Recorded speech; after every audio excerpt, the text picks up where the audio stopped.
Good morning, welcome to the Galactic History Show. How is everybody today? It's another cool early spring morning here in Melbourne. I'm your host Chris Hales. It's time for the second Galactic History Show for the week. So welcome to everybody in the chat room, on the call, and listening to this podcast later.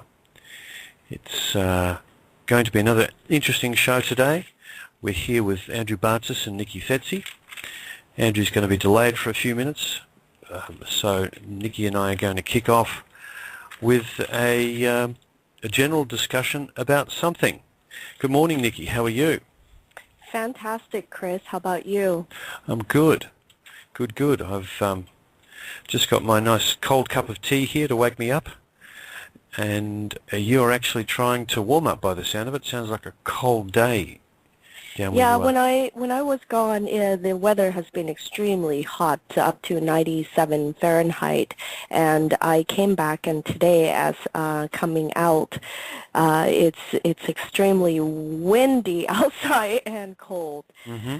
So. Yep. It's going to be a. There's always association with weather with me, so. Yep. Do you think it will actually stay cold, or will it warm up again? There might be a slight storm where I'm at, so we'll see. We'll see. Fair enough. Well, last week we got into some interesting topics, and this week we're going to continue to talk about a little bit about the male and female sexuality issues. As part of the human instruction manual that you didn't receive when you were born. And this has been going on for some time now. We've been diverted a little bit, so we're actually just cleaning up one particular area of it. We're working our way up from the body, actually. We'd reached the nether regions, as it were, the groin and lower chakras, and have stayed there for some time. We'll kick off the journey northwards as time goes on, because we do have another topic to actually work on today. So without further ado, Nickie, shall we proceed with the topic of PMS? Yes. Before I proceed, Chris, I just received a text from my good friend, Dr. Luba, who has an amazing connection with Dr. Galina Pana, who has access to amazing high-tech equipment from Russia, and she apparently, Dr. Luba have my tNano product, and she sent my pendant for her to test the product, and she sent me a text allowing me to know that the pendant, let me read it for you. Your pendant is amazing. It works also as an immune modulator. Now we have a real proof. So really? Now we have scientific evidence of what my technology can do for people. As I've been tested to so many people when they're sick, all you have to do is put over your chest and you just sit, relax 5 minutes, you're like done with a cold or flu. That's how fast it works. Yeah, well, I must say I've been having an interesting time, because at the moment I'm not getting much sleep, and that's been going on for weeks. Normally I would probably have a cold or something by now, but I don't, because I'm wearing one of your pendants, and it's actually feeling very good. Yes. Someone who's not much sleep. After I did the body matrix, deconstruct your body matrix to sustain at higher frequency, it's sustaining it. And what it does is you're also at this time, and also holding on to the tNano technology, you are sustaining, and also you are getting a download of information. You see what I mean? You're getting a download of information that's going to help you move on to the next level. Okay? So that's what's going on with you, and that's one of the reasons why you cannot sleep. But the thing is, like I said, the tNano protects you from a lot of the negative energy in your field, and also for your body immune system to kick up. So, will you be able to get some details from Dr. Luba as to the testing that they actually did, what it physically was? Oh, yes, I definitely can get that. And she said she is driving right now with screaming children. So, But not so right now. yeah, that means not right now. Yes. And she is a licensed medical doctor that and you know, coming from her, I think says a lot in terms of scientific evidence of what's going on. And she has other equipment too that she has that we experiment with the tNano technology, where you know you put a person before and after when they hooked up, and we examine the brain functions. And before you touch the tNano, there's not a whole lot of blood flow into the brain area. But when you start touching the tNano technology, in a couple of minutes, you can see literally on her screen the brain, the graph, and the blood flow was flowing to the area in your brain area, and also the brain wave. It shows the brain wave that you go into this theta brain wave.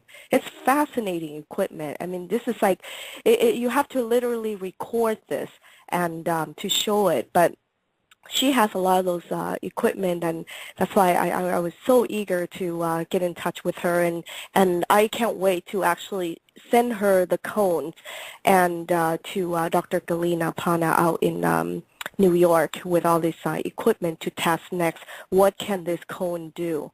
And there's other technologies out there we can measure in terms of your energy field. And I've done this already with your auras, taking picture using Kirlian photograph. Literally, your energy field is definitely intensified when you is in touch with the technology. Mm-hmm.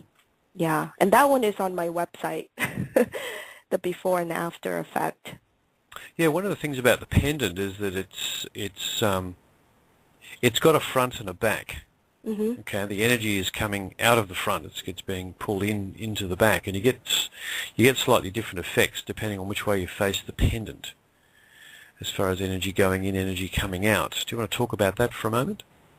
Yeah, the face that has the logo on it, which is the universal source symbol, okay, but it kind of looks like an elephant, so I just call it the elephant-looking logo, and that is when you typically put it on against your skin. If you're trying to send energy, okay, into your field, let's say you're sick, okay, so when you're sick, it means you're low on energy, you're low on gas. So what are you going to do with your car when you're low on gas? You go and fill it up. So energy is the same way. You take the technology using the universal source sign, the elephant-looking one, placed it on your chest, okay, with that logo touching your skin, and it'll give you that energy. It fills you up, okay? It activates your immune system, okay? But let's say now you have, let's say, heart issues where, you know, emotionally, mentally, you've been traumatized or somebody hurt your feeling and that you kept it in your heart chakra so much so that you're like ready to explode. And if you continue living and being exposed to that environment, eventually it'll manifest into heart problems. That's why a lot of people that live in a very stressful working environment tend to have heart attack, like the stock traders, you know, those kind of work with a lot of aggressions. They tend to have heart problems because the energy manifested and caused damages at the cellular level. So what you want to do is take the technology, okay? There's two ways you can do this. One, you can push the energy in and to dispel it. Literally, it'll push it out just like a balloon. You blow in the air so much so in the balloon that it pops. And that's how you disperse the energy. Okay, so it's a good, clean, high vibration energy coming in and pops it. Another method is you flip the disc, which is the seed of life. Okay, that's the sacred geometry, seed of life. And this is like the original basic of creation. Okay, this is not like your complex sacred geometry that people use to manipulate situation and energy. It's not that. This is a sacred geometry of creation, and that is the existence of what I do and where I'm from. So you take that symbol and then you place it on your heart chakra, okay, where you're blocked, and what it does is it sucks it out. Right. It takes it out. So instead of your balloon is so full, it's ready to explode, so instead of allowing it to explode, you release the air. So if you were, should you actually use it sometimes in one direction, sometimes in the other direction, or just leave it? It really depends on what you feel like. There is no wrong way. There's no wrong way at all how you go about it. But one thing is when you do release, let's say you choose to release the energy, okay, and it causes less pressure on your chest. So when you release through the air, like think of it a balloon, it's full blown, it's really tense, it's ready to explode. You open the mouthpiece, right, where you blow in the air, and you deflate it, allowing the air to release. Once you release that, okay, you wanted to fill it up with high frequency, clean energy. So you take the disc and you flip over, okay, and then you use the logo, the universal source sign on your chest, and it'll give you to fill your heart space with that clean, high frequency energy. Because your body is made of energy. You don't want to, whatever you take out, you have to replace. Think of it that way. And most people, this is the problem, a lot of times people go release, they're releasing stuff and they're not filling it up with good, high, clean energy source. So they go out and repeat it again. With the disc, it's the same. It's the base of it would be you know, pulling energy into the base, and it will be coming out of the top. Would that be the same? Because it's actually got the tree of life on the smaller of the two surfaces. Tree of life. On the disc. The seed of life. Seed of life. Yes, seed of life on the smaller surface. Okay, so yes, because inside the disc, there is an actual physical structure, mechanic inside that does what it's supposed to do. So you're looking at the mechanics. Okay, so if you wanted to pump energy in, which surface would you place on your skin with the disc? If you want to pump in energy, you take the universal source sign, which is the elephant looking, on your skin. Okay. And reverse it if you want to actually pull energy out. Yeah, cool. That's right, and reverse. Very good. Very good. Yeah, well, I'm finding it to have an extremely beneficial effect, and it's very noticeable. In fact, other people that handle them start to report the same thing. And we had an incident on Tuesday night at a One People's meeting where one of the folks actually had brought a 16-inch cone in his car, and he's a truck driver, and he was telling me that when he drives around with a 16-inch cone, he experiences less issues with traffic around him. That's true. As far as he can observe, and so he went and brought the cone in and sat it in the table in front of us, and there was about 15, 20 people there, and everyone got very silly. It kind of changed the mood, lightened the mood, as it were, and they were finding it quite fascinating. Quite fascinating. In fact, he related one story where he actually, because he's very aware of the energetics of cities as a result of the information that Andrew's been putting out and yourself have been putting out, and he decided he wanted to try and have the cone influence the whole city. So he took out a map book of the city. You can buy maps of the city in book form with lots and lots of pages of detail. This is a big book. This is 250, 300 pages, very detailed. So he put the cone down on it and set an intention that it was going to clean up the whole city. Yeah, that will work. And he left it there overnight and took the cone off the next day, did his thing, and felt like he was being attacked all day, and had a feeling that he was fending off lots of energy. What he felt was that certain people in the city didn't like that very much. No. No, because the city is basically the breeding ground for negative energies, negative forces, the banking system particularly, okay? We talked about how the court system, the government, they're all in it, okay? So when you go and disrupt that energy with high frequency, they're not going to like it. No, it's probably a significant thing. It probably pings their radar, as it were. Yeah. And I just noticed the chat may not have launched properly. I'm just launching it again. We'll just see what happens. Okay. Hopefully it'll do. Oh, there. Yeah, no, that's actually no. I've got it working now. Okay, good. My machine is a little hesitant this morning. You know, Chris, when people do that kind of level work and, you know, instead of driving around wasting gas, you know, we want to be considerate of all the carbon dioxide and the carbon that's been released. You know, although yes, we do need carbon dioxide for the tree, but there's also other toxic gas that come out from that. So we want to be a little bit conservative about how we do things. And you know, I like my easy button, right? Taking the map out, gridding it, yes, gridding it, putting lines, gridding it, looking at longitude, latitude. You know, a lot of times the military have these kind of mapping and system, and you can use that and start gridding it. And yeah, you can do using cones, but when you do that kind of level work, you know, basically you're going in to cut the jugular vein of the energy that's coming to feed this, okay, to feed this dark energy force.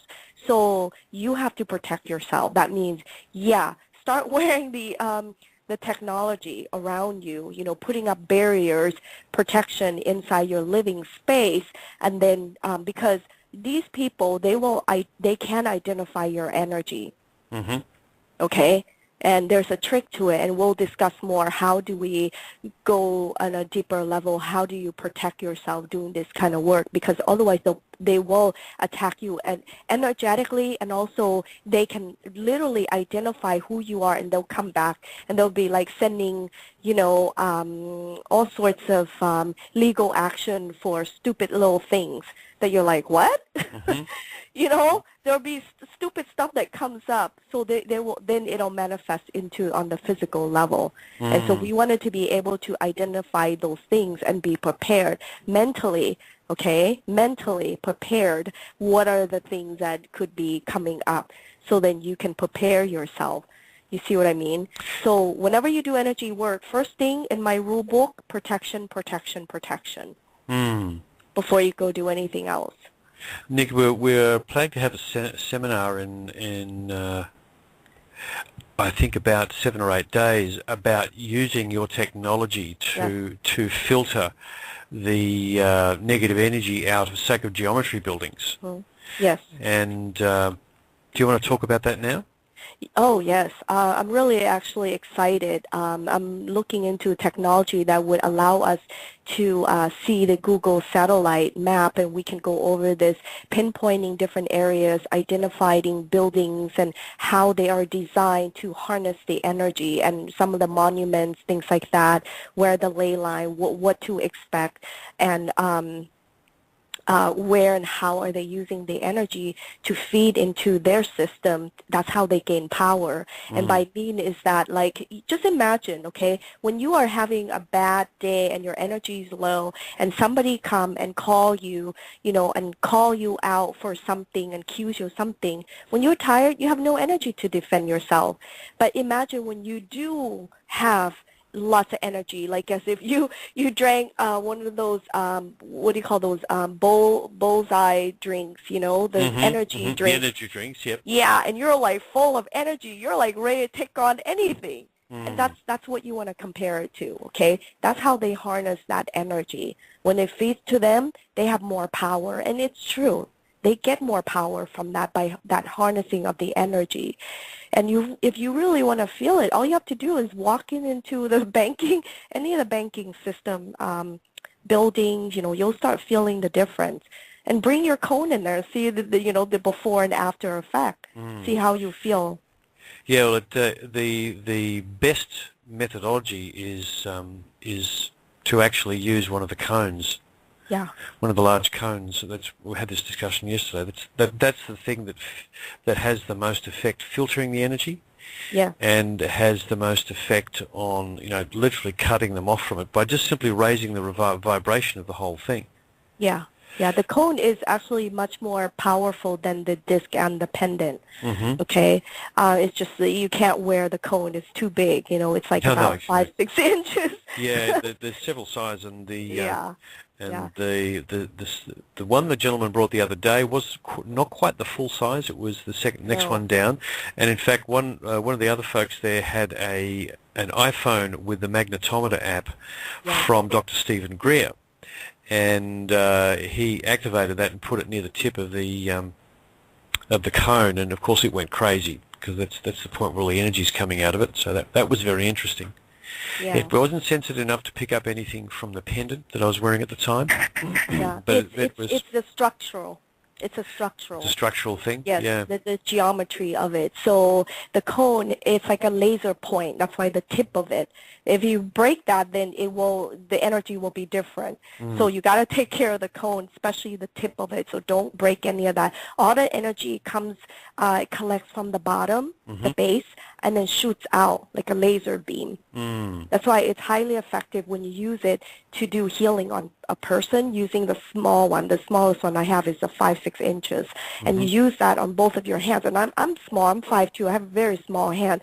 So I grab the base, and then I just use it to heal people, even doing my energy work. It's much more easier, to do. And most light energy worker, they just use their energy and they think they're a conduit. I hate to say it, as much as a conduit, to using that to heal other people, they're already using their energy. Think about it. If the light being, higher being, Saint Germain, whatever that is, need to heal that one person, right? Why aren't they doing it directly? Why are they using you to be a conduit? Think about it. There's a reason. So you're using part of your energy as a conduit because as a human, you need to have that connection. So you will drain out your energy field and also your physical body, even though you'll feel high afterwards. Yeah, you've spoken about this before, that the light workers need to look after themselves more if they're doing that kind of work, because there's always some of their energy quotient in the overall effect. Yes.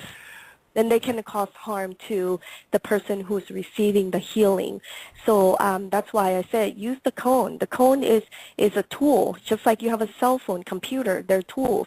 Shoes are tools. Everyone can run and walk bare feet, but it hurts. Right? That's why we go and find comfortable shoes, so we can maximize our time to walk, from point A to point B. So it's being practical and logical. I create these tools so then we don't have to suffer. We can reserve our energy and use that energy to do our own self-healing. It takes energy, to use energy. It takes energy to use energy. Important principle. Now, if you wanted to actually use the cone, for instance, the cone, when you receive a cone, you actually, part of it is that you have a short session to actually make sure that the user and the cone are actually, I think the process is that you're setting up, that is that you're making sure the cone and the user are actually connected. Is that what's going on? Yes, it is. The cones, all the tNano products is intelligence. That means it is programmed to work at the highest frequency for your only highest good. Okay, so yes, you do have to tune in with the technology, and you sleep with it or wear it. You can't carry the big cone around. No, although I do carry my 6-inch cone in my purse, so my purse gets really heavy. So do you have to actually physically handle the cone to have a best effect when using it? It's better. It's better that you touch it in the middle or towards the tip, in the middle part of the cone, or otherwise put it on the ground. Don't put it on the table. Put it on the ground is much better. It still works if you put it on the table. Like right now, I'm having my computers. I have all my cones laid out, and it's worked very effectively. So would you put the cones under the table, underneath the computer, if you were doing that, for instance? No, I put it right next to my computer because it screens out all the negative energy that's coming through the computer system and the internet. Yep, well, there's plenty of that Yeah, Plenty of that stuff coming down. instead of using crystals, I use my technology. 'Cause it cleans it out and then it produces positive energy. Whereas crystal just harness the energy. It doesn't it transmute it, but it doesn't, it doesn't disperse intense amount of energy. Mm-hmm. Mine just like sucks it in, all that negative, and spew out a bunch of positive energy. So it's it's like an air filter. Think of it like an air filter. Yes, you mentioned that yesterday, that if you take one of the big cones into a court or into a banking building, it will actually, it's a high frequency generator, it will actually lift the energy of the whole area. Yeah. And you'll find yourself having a different experience. Yeah. At that point in time. Yeah. Sounds like and another thing I wanted to clear for our listener out there too is that when we do the sacred geometry of the planning of the city and such, and the ley line, we're not here to disturb. Okay, yes, we are disturbing the bad guys harnessing the energy, but we're not disturbing Mother Earth. If anything, we're putting it back to her original form. Okay, because yes. Because what you said to me was that you didn't want to change the ley lines, because that's just replacing one system of domination with another. All we want to do is lift the vibration up so the other guys can't use it. Exactly, and then we're putting back to Mother Earth, because what they do is they harness it by causing derailing the energy to different source. So they instead of let's say from point A to point B direct line, they cause that to go to somewhere else. Yeah, there's a structural aspect to it. There's a strategic planning that one has to do to work out the best spots to do it and for the best effect. So now it looks like Andrew's actually dropped in. Good morning, Andrew. Hey, Chris, how you doing? Can you hear me? I can hear you. Nickie's with us here. Hey, Nickie, how you doing today? Great. How are you? I'm doing good. It's just been one of those non-stop busy mornings with phone calls that started like 4 hours ago. Yeah, I haven't actually mentioned the fact that Andrew's actually moved location to LA at the moment. That's correct. I'm here in Venice Beach with Kelly Fluke, a very good friend of mine. Venice Beach itself. So have you been down to the beach yet, Andrew? No, I arrived here yesterday. I was staying with another friend for a day, and then I'm here with Kelly. Excellent. So hopefully you'll experience the Venice Beach effect at some point in time. I gather it's a really interesting place down there. Oh, it's wonderful energy over here. Wonderful energy. You got the people and the beach energy. It's just really fun. Good stuff. Now, do you want to talk about why you're in LA? Well, we're here right now to finish a concept to pitch a TV show for everyone that's in the informational stream of what we're doing, so that we can introduce to a larger audience what ascension is, what spirituality isn't and it is, and to bring about the basic tools of fear processing and limitations and expectation understanding, so that all of the sources that can be a part of this docudrama episodes, and then to find a person that is the production person, director person, that has the vision to see us as emotional beings and to tell our story in the format of television. We're radio hosts. We are presenting in the format of voice. And to bring it to the visual spectrum, our voice and our emotion and our power behind it must have the greatest creational power that matches us, so our vision and voice matches all of the audio and video that is for a TV production. How are you finding the broadest audience? Yeah, how are you finding that the production people are responding to that concept? Well, right in the beginning stages, we're reaching out to quite a few people that have the vision. Because honestly, you can find people that have the equipment. They're all out there. You can even go hire news crews that are sitting around doing nothing to do it. But if you don't have the person that has the technical skills of directing and knowing how one vision of directing translates to something in the editing room, so they can put together the vision, with vision is they meet us, they understand us, they know what the energies of us is, and want to give the accurate description of us on the emotional level, because TV is about emotions. It's always about emotions. Now, is this a situation where you would be just in one location being interviewed or speaking with people or doing readings, or is it going to be in different locations and different episodes? Is that the sort of thing you have in mind? There's multiple concepts. One which is a bus tour across America, where both Nickie and I manifest direct in front of people and allow the 1 degree of separation for people to come and meet us, and we show what our skills are. I mean, people that know us, you've seen it in front of, the radio eyes of us just do things that are amazing. We can put that on video. All of us are manifesting co-creators, from Anelia to Franco to me to Nickie to even you and Lance. We all have the capability of doing it. It's just a matter of putting it so the video format shows what it is that we're doing, and people can catch the subtleties of what's going on in reality around us.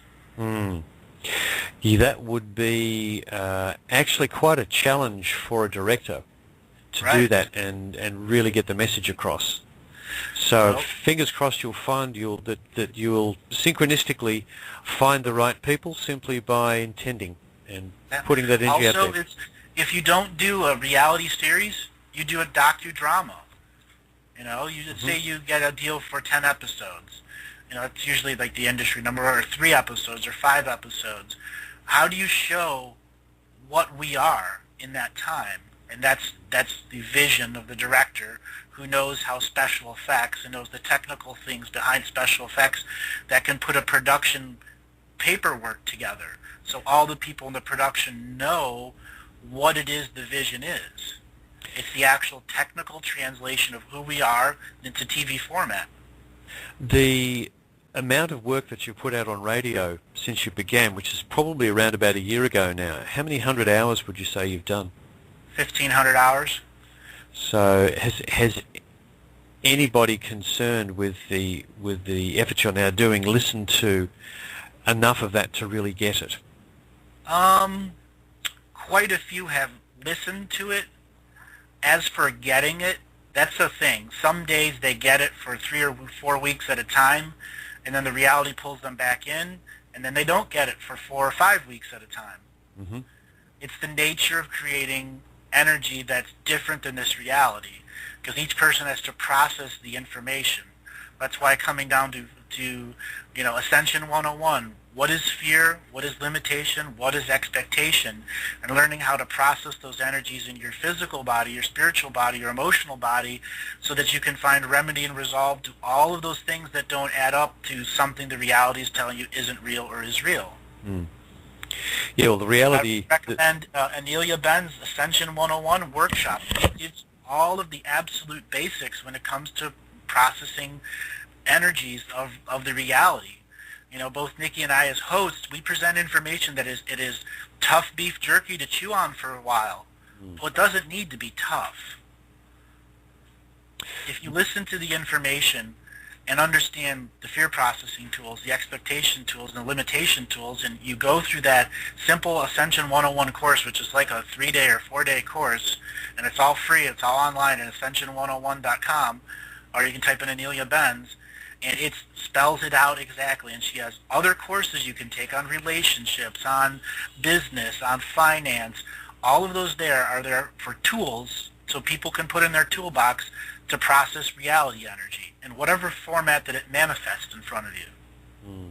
Yeah, Anelia's material is particularly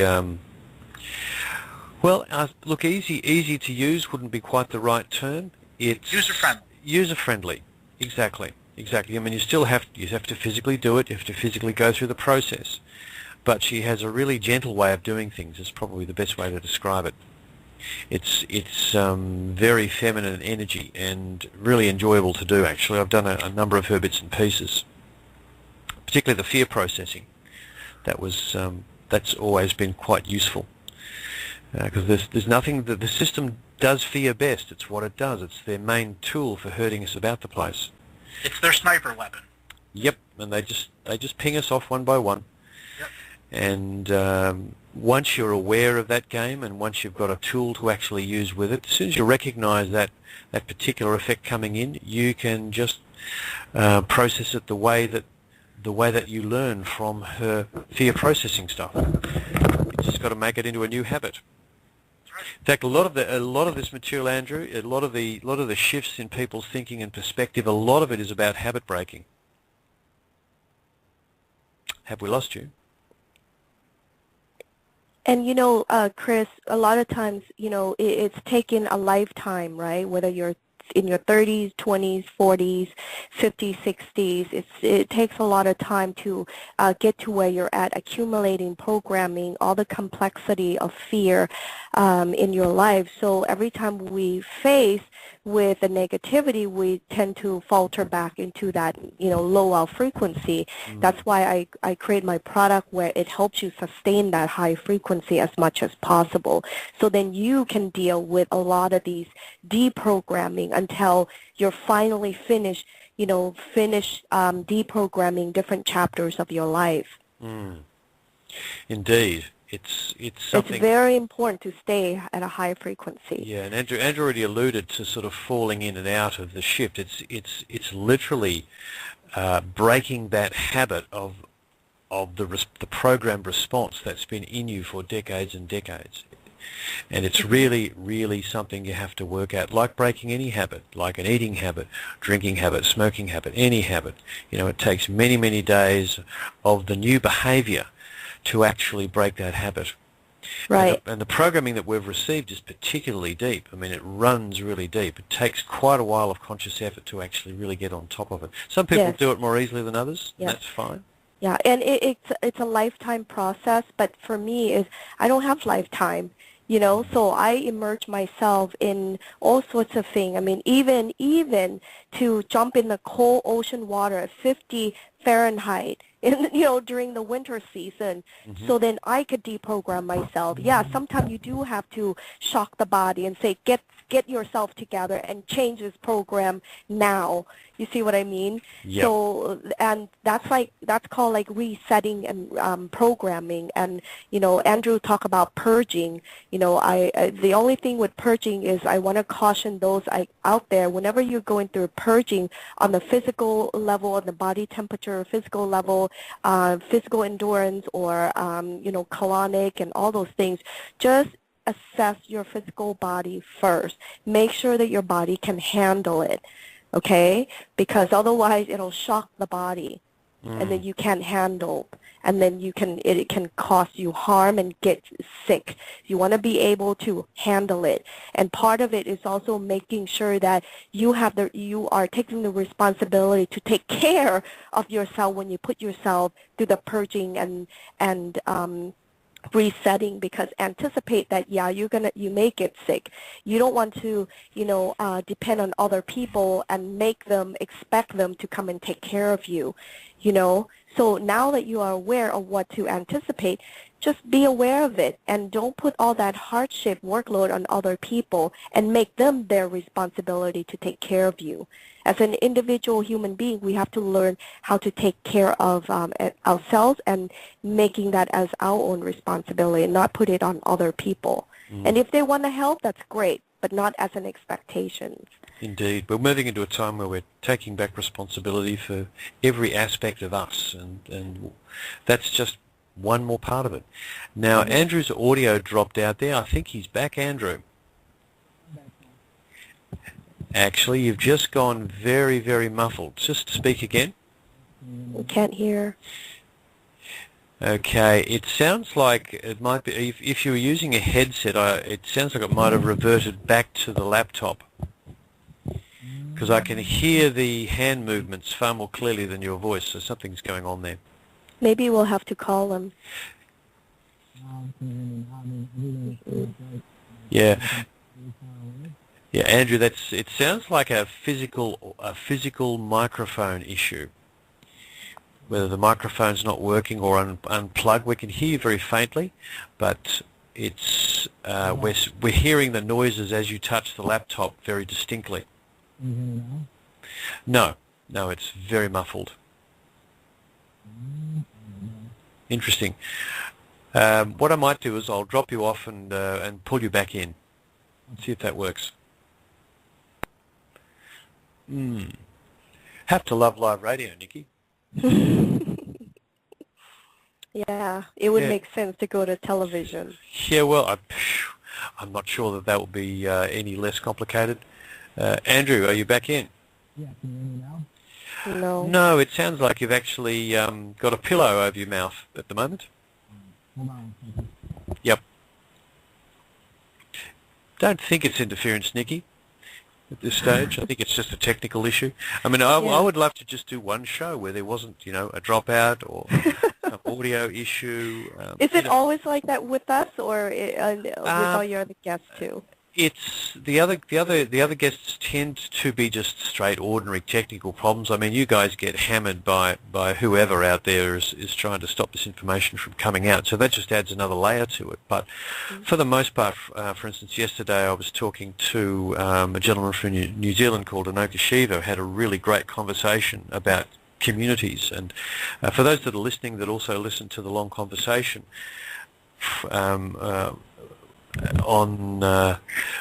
it's Thursdays in Australia, Wednesdays in the United States. Had a great conversation about communities and what's important and what's not. He's had a lifetime of experience with alternative communities, and we're continuing that next week because we really need to get more information. And Andrew, I might have to call you on the cell, I think. That sounds like we might not be able to get past whatever's just happened to your system.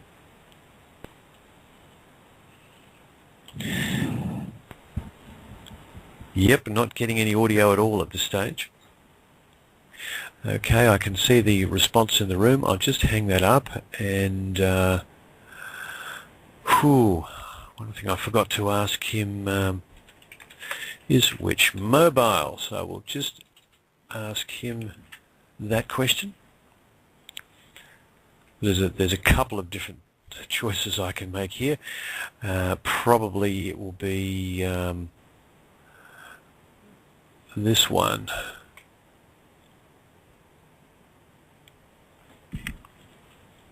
One of the good things, Nickie, is that the Skype charges for mobiles in the United States are actually very low compared to here.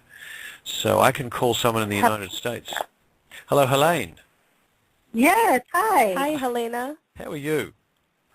I'm so good. How are you? We're really good. We're actually live on the air. We're just trying to track down Andrew via a mobile. I just realized he's probably not with you.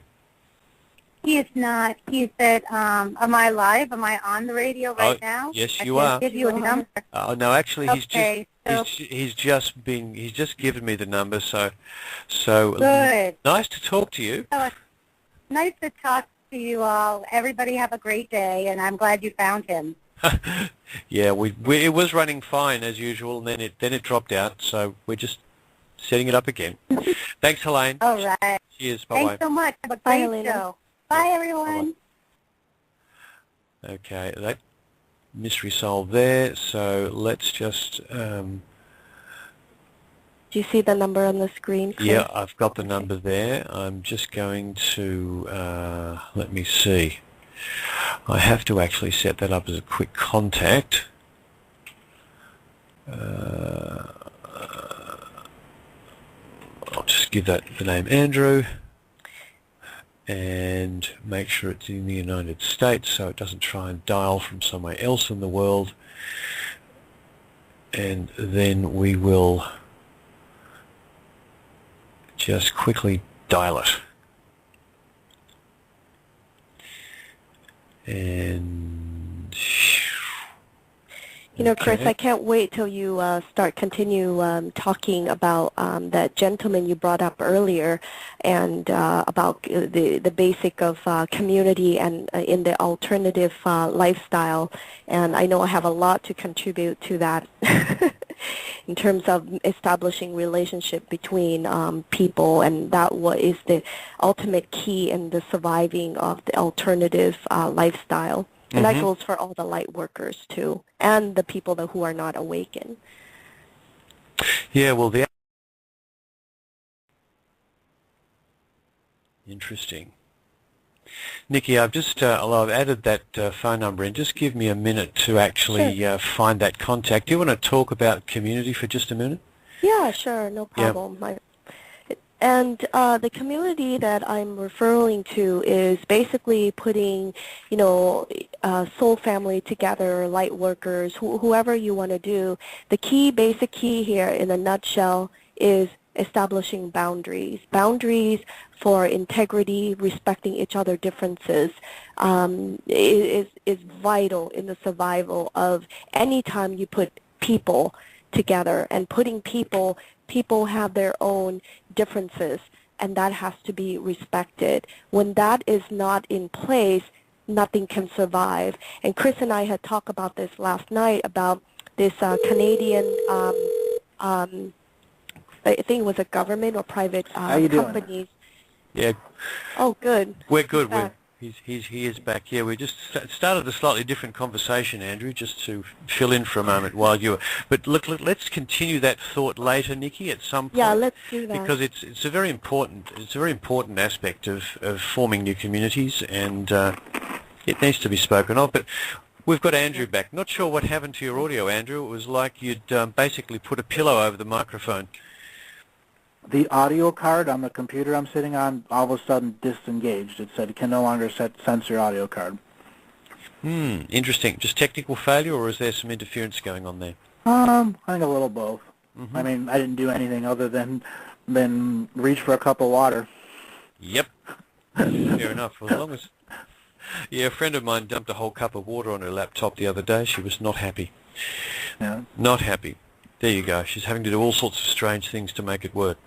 So we were talking about the process you're going through in LA of finding the right kind of people to put forth a real television version of what we're doing on these radio shows.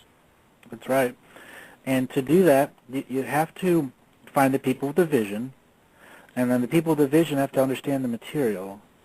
And then once they understand the material, they translate it to direct to TV linguistics technical speak, so that the cameraman knows where to set up, what kind of shoots to do, so that the makeup people know how to make the person look, how to make the room look. So you're presenting all of the visual and emotional cues. It's just another movie. Well, no, it's it another isn't just another reality movie. TV, but it's not. That's the thing. It's in spiritual form. That's the theme. That's the genre we're talking about. But it's an still introduction. TV.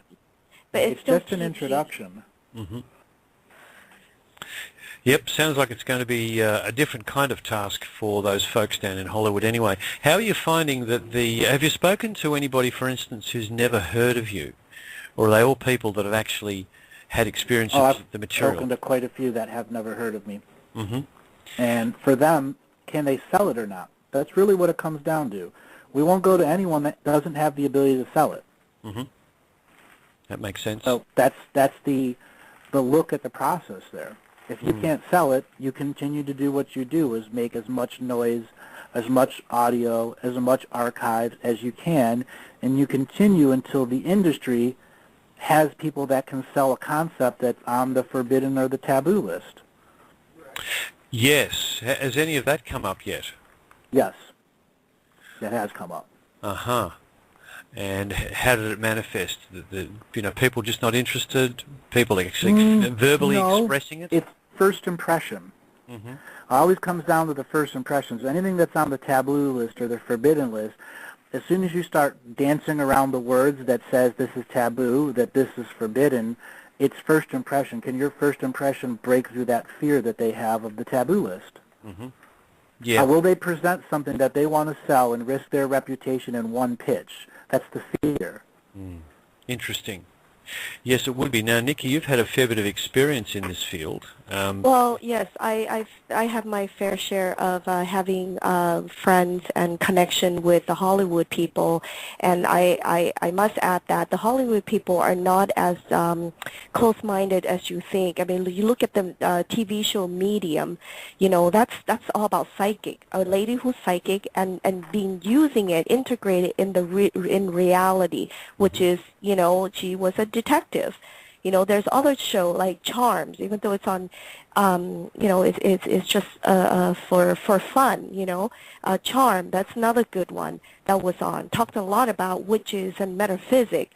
You know, and it was fantastic. That show ran for a very long time. So was that show Medium. Okay, so I know the producer, and he's out here in Los Angeles, and you know, another Jewish guy, of course, connection, and so you know, the movie Avatar, that's another spiritual movie. It's not just about alien looking some world, you know, it's all about interpretation. If you're quite awake and aware, you know, it's a lot about spirituality, and some other movies. You know, so well, there's definitely. I hear what you're saying. There's definitely people around Hollywood who would be on this page, but yeah, if they have a fear of essentially it affecting their own reputation when they try to pitch it, then you know that is. Yeah, and then you look at people like Steven Spielberg. He's Jewish. And, you know, Jordan Maxwell was invited to his house and walked into his library on accident and found he has this amazing mystic book on the Kabbalah and some other things. And it makes you wonder, what is he doing? Apparently, if you are a great producer at his caliber, you have to be doing some form of psychic, intuitive, metaphysic work. You can't just be creative. Creativity goes hand in hand with intuition. Okay, it goes hand in hand. That's why, what's his name, Kurt Cobain and all those musicians, they're very intuitive people. You have to be able to tune in on the spiritual level to be able to express how they're feeling at that level. Okay, all this creativity comes out. People who are not creative, most likely, they're not intuitive. Once you open that up, you're more creative. So a lot of times the Hollywood people are open to it. It's about how to make it where it's tastefully accepted and convey the right messages. You look at that movie Contact, you know, that was actually influenced by, what's his name, David Wilcox, you know, and he comes off from, you know, spiritual aspect as well. You know, being involved with ET contact and what have you. So there's a lot out there in the movie industry with underlying hidden messages of the metaphysic spiritual world. Well, we're about to do something that would really turn their heads had they were they listening. Okay, so Andrew, you saw my message that Nickie wanted to do an on-air reading today. Yeah. I remember doing. I thought that we were going to do that as a coming out kind of whole episode thing. Right, but do you want to just do like an intro that we talked about, an intro, and then we'll continue on the full force on the teleseminar? I mean, it's up to you. It's up to you. I haven't set any of those dates, so it would be better that if we dedicated a show to it coming out instead of just an hour. Because then we can start from the beginning and have Chris ask the questions at the time, because the flow of the three of us, I can do the reading and you can do the answering and Chris can do the questioning, which gives us the 2 hours, and then you go full core on the teleseminar. You think it'll require a teleseminar as well? Absolutely. She's got a lot to say. Wow. Okay. Absolutely. So would you like to do any of it today, or do you want to actually follow that plan? Well, there are some other things that I'd like to talk about. I mean, we should finish up a lot of the subject matters that we finished before. The 9/11, the finishing up of the ED, erectile dysfunction, and PMS. There was quite a few questions, and I know there's a tremendous amount of people waiting to ask us questions. I think we owe it to our audience before we show the next part of who we are, and what we do, is we give them their opportunity to resolve their questions that they have. So, you know, people can begin to make links of this show, and this show helps you understand this, then this.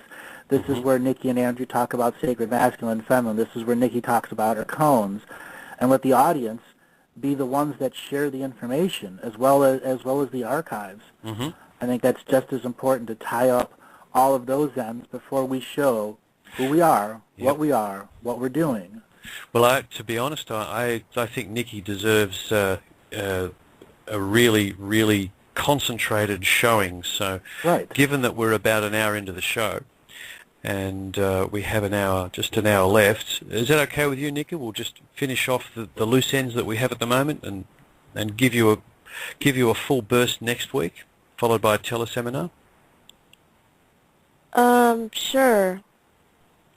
So let's proceed then with the most outstanding loose end that we've got is the continuation of the last little bits of human sexuality that Andrew just mentioned. And the first on the list was actually PMS. Mm-hmm. Do you want to start off on that, Nickie? PMS. That's when the Stargate shuts down. Oh, okay. Hence the cramps. But, you can still have babies, though. So it still can be reactivated. So the PMS symptoms of the Stargate shutting down, are you talking about menopause or PMS? Menopause. Menopause, okay. And the PMS, the monthly pains? Yes.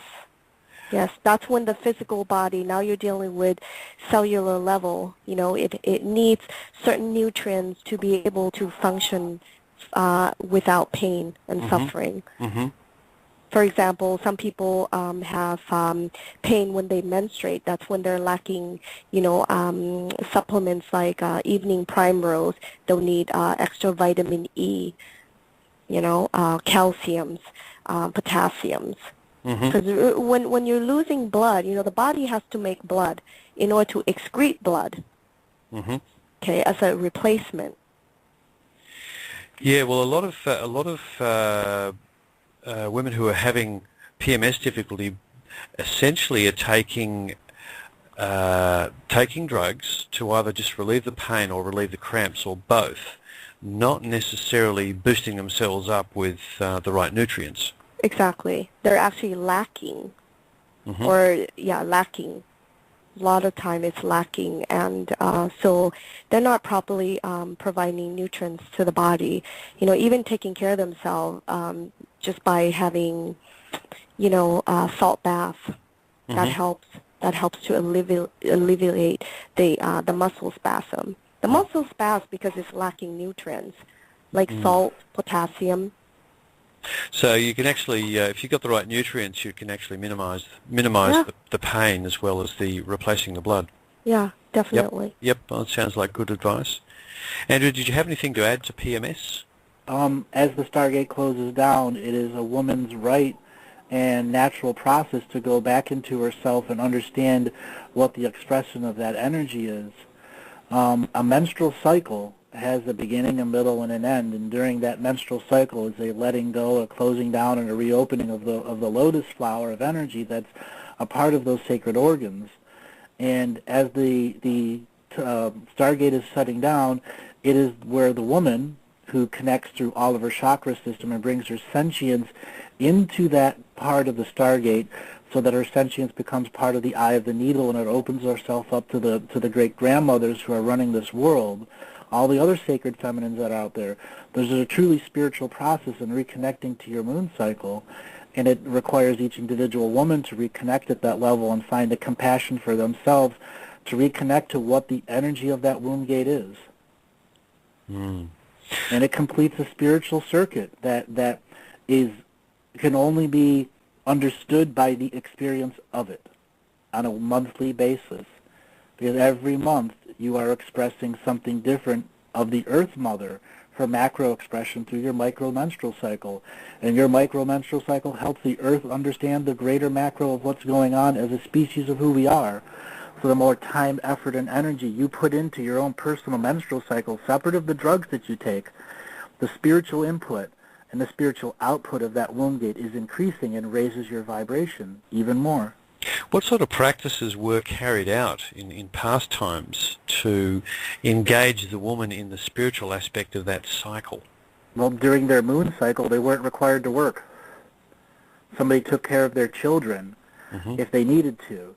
They would literally do the spiritual part of it. They go to places of energy so that during their menstrual cycle they could pray, meditate, connect to what makes them a woman, connect to what was leading them towards male energy, or do whatever was needed done to maintain the connection to the Stargate. You know, Earth herself has menstrual cycles. And when a woman aligns her menstrual cycle to her spirit and aligns that spirit menstrual cycle to the Earth, they are what's known as operating in the Stargate or womb gate of the great grandmothers, the 13 grandmothers that are the founding sacred feminines that brought the feminine lineage to this world. And those were the placeholders of energy before our species took off into many different DNA lineages. And all of those grandmothers still exist in Earth's dream times. That's what the 13 grandmothers of the 13 clans were about. So that any woman that has a womb gate that still is capable of connecting to it can connect to the 13 grandmothers' wisdom. Now, the 13 grandmothers, how far back in the history of this planet are we actually talking about? The founding, the very founding of the original seventh dimensional galactic seed planet, the 13 grandmothers that instead of forming planets themselves chose to be high, powerful, sentient, sacred feminines on the surface of Earth as co-sisters of the planet, because Earth's purpose was to create brand new life to whole new planets and galaxies. Earth was meant to not be one planet, to be many planets. It was meant to give litters of itself. One planet cannot fill up the whole galaxy, but thousands can. Earth was just the primal beginning until it separated into multiple planets and can see dozens of solar systems in a single day, because there's multiple versions of it. And the 13 grandmothers were meant to take over some of the other productions that were Earth 2, Earth 18, Earth 44. But Earth Mother as the center was separating herself so that the 13 grandmothers' energy makes a complete linked dreamtime world between all of the different Earths in the creation and co-creation field for those new galaxies that have brand new planets, that have blank Akashic records, so that they can invite souls to come and live through an experience. So how many Earths are there at the moment in the galaxy? 64, but they're all stuck right here. Now there was one Earth that separated off, and which is beginning the separation of two worlds, so the two dreamtime densities begin separating. So there's 77, but technically there's 78.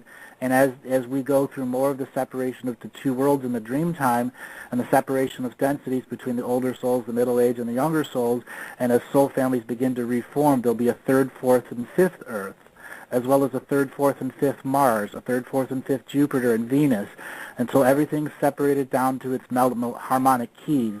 If you're on the low scale or on the high scale, or if you're vibrating with another species, you'll begin your separation of density, and your soul, your highest soul, will begin to dream in more than one sacred feminine energy. It'll have Earth Mother, and then Earth Mother is linked to the dream times of millions of other worlds. So wherever your home world is, Earth will act as the conduit to link you to the dreamtime world of another world you lived on before you came here and were either trapped or stuck in a set of agreements you didn't fully understand. And then you'll be able to literally dream with the sentient of another planet and begin to find remedy and resolve in the spiritual court to understand, are you a multidimensional being with 200 parts, or are you a multidimensional being with 3 parts? Are you 95 parts, or are you completely whole and fully invested in Earth? And if so, are you ready to end your contracts with Earth to continue your journey to the next experience? So all of these worlds are coming together. Earth is the conduit to millions of other dream worlds of other planets. And Earth can separate into thousands if it wants to. But it must finish its healing with those people that are contracted to be its surface graduation timeline, so we may all find remedy and resolve to the last 54 million years of technology, spiritual technology that's prevented Earth's proper menstrual cycles and birthing cycles. Separate of the surface people, Earth is a great birther. And that's what it's going to be returned to. And those that of the 7 future generations of our world are already lined up to come in. It's a matter of us taking off the cork, taking off the facade reality, coming into our power, describing who and what all the source streams are, and begin teaching people you have more choices than what the facade offers. And as you begin to make your choices, Earth itself will create the worlds you need to step into, or a stepping point into another world where you wish to continue experience in which you left, because people are going to start gaining 10 or 15 or 18% of some of their information of their past lives, and it'll be up to them to process through what that all means to determine where they want to go in their new adventure. The information that will come in about their past lives, that'll be in dream time? Correct, in dream time. And that dream time is when they're linked up to the Earth Mother? Correct. So And that's what the awakening is, shedding the sacred geometry dreamtime catcher cities and returning to Earth's dreaming mind so we can be a global dreamtime society once again. the original grandmothers, were they physical beings or They were physical beings who became energy beings and then bonded with the very foundational crust of Earth so that they were 1 degree of separation of Earth's soul embedded into the crust, embedded into the Akashic record, embedded to every crystalline form of energy and sentience that was there to be a representation of how to have nurturing, mothering energy. And the 13 grandmothers are a part of Earth's dreaming world because they are her 13 sisters who chose to be a part of a project that was to seed life to whole new worlds. Whole new galaxies. Yeah, it's the greatest adventure for those 14 sisters. Yeah, I mean, it sounds like they gave up their physical lives to become part of this. Correct. The indigenous here in Australia talk of the grandmothers, and is that who they're referring to? Because I suspect it is. Yeah, because they're very aware of that then, and that's certainly part of many indigenous cultures all over the world. And the female menstrual cycle is, I guess, one of the things that is held in place by that energy, by that grandmother energy. Correct. That's why women who stick around each other, their menstrual cycles will start to go together. And that's how the 13 grandmothers function through us. They're lining you for a reason. You're sisters. You're all womb gate holders. You're all stargate holders, whatever you want to call it. And that's one of the greatest honors in this universe. And I've talked about, the penis with the third eye and the tip. But if you look at the stargate and you look at the third eye and the penis, you have perfect conception. It requires a spiritual person with all the proper tools in a high vibration world to reach into the astral world and find the most perfect spirit to take over your lineage. And that's what the 7 future generations that we're offering to Earth now is. If only we could actually do that at this point, but we've lost that ability at this stage. We can. The thing is, are there enough couples that are consciousness explorers that are going to try the woman reconnecting to her menstrual cycle, reconnecting to the grandmothers, and the men seeking out places of power, which is like men going to pollinate a flower and bringing that flower energy back to the woman so they have an even stronger sacred feminine connection. And they lay in union, and that union isn't sexual, it is deeply spiritual as they begin the telepathic bonding so that they can find that child in that astral world. Remote viewing and third eye opening is so much what people are focused on, when in fact it isn't about your third eye opening, it's about knowing. Women know when they're pregnant. They know when it's the right child. The men know also. Getting back to that knowing is the biggest leap of faith. Yeah, it's a state of mind that, again, we're just not taught to actually even... We don't even know of its existence. That's right. It's and just that's not what in the... It's Los not Angeles in is about. Source. What is the source? There are so many people that I've met, and Kelly and I have talked to this, they have no idea what even the word ascension means.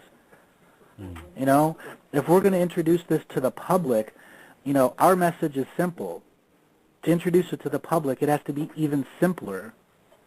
We've done 80-plus hours of Galactic History, and Nickie's been a part of a lot of it. And there's stuff that Nickie says that only women get. And there's stuff I say only men get. And when you translate to a larger audience, we have to transcend that. And by transcending that, we all don't need a single sex to have unity consciousness. We just need the tools for each individual to experience it on their own, because you can't tell them what the experience is. They literally have to know the experience to understand it. Nickie, your entire history is in the huge feminine energy of Kuan Yin.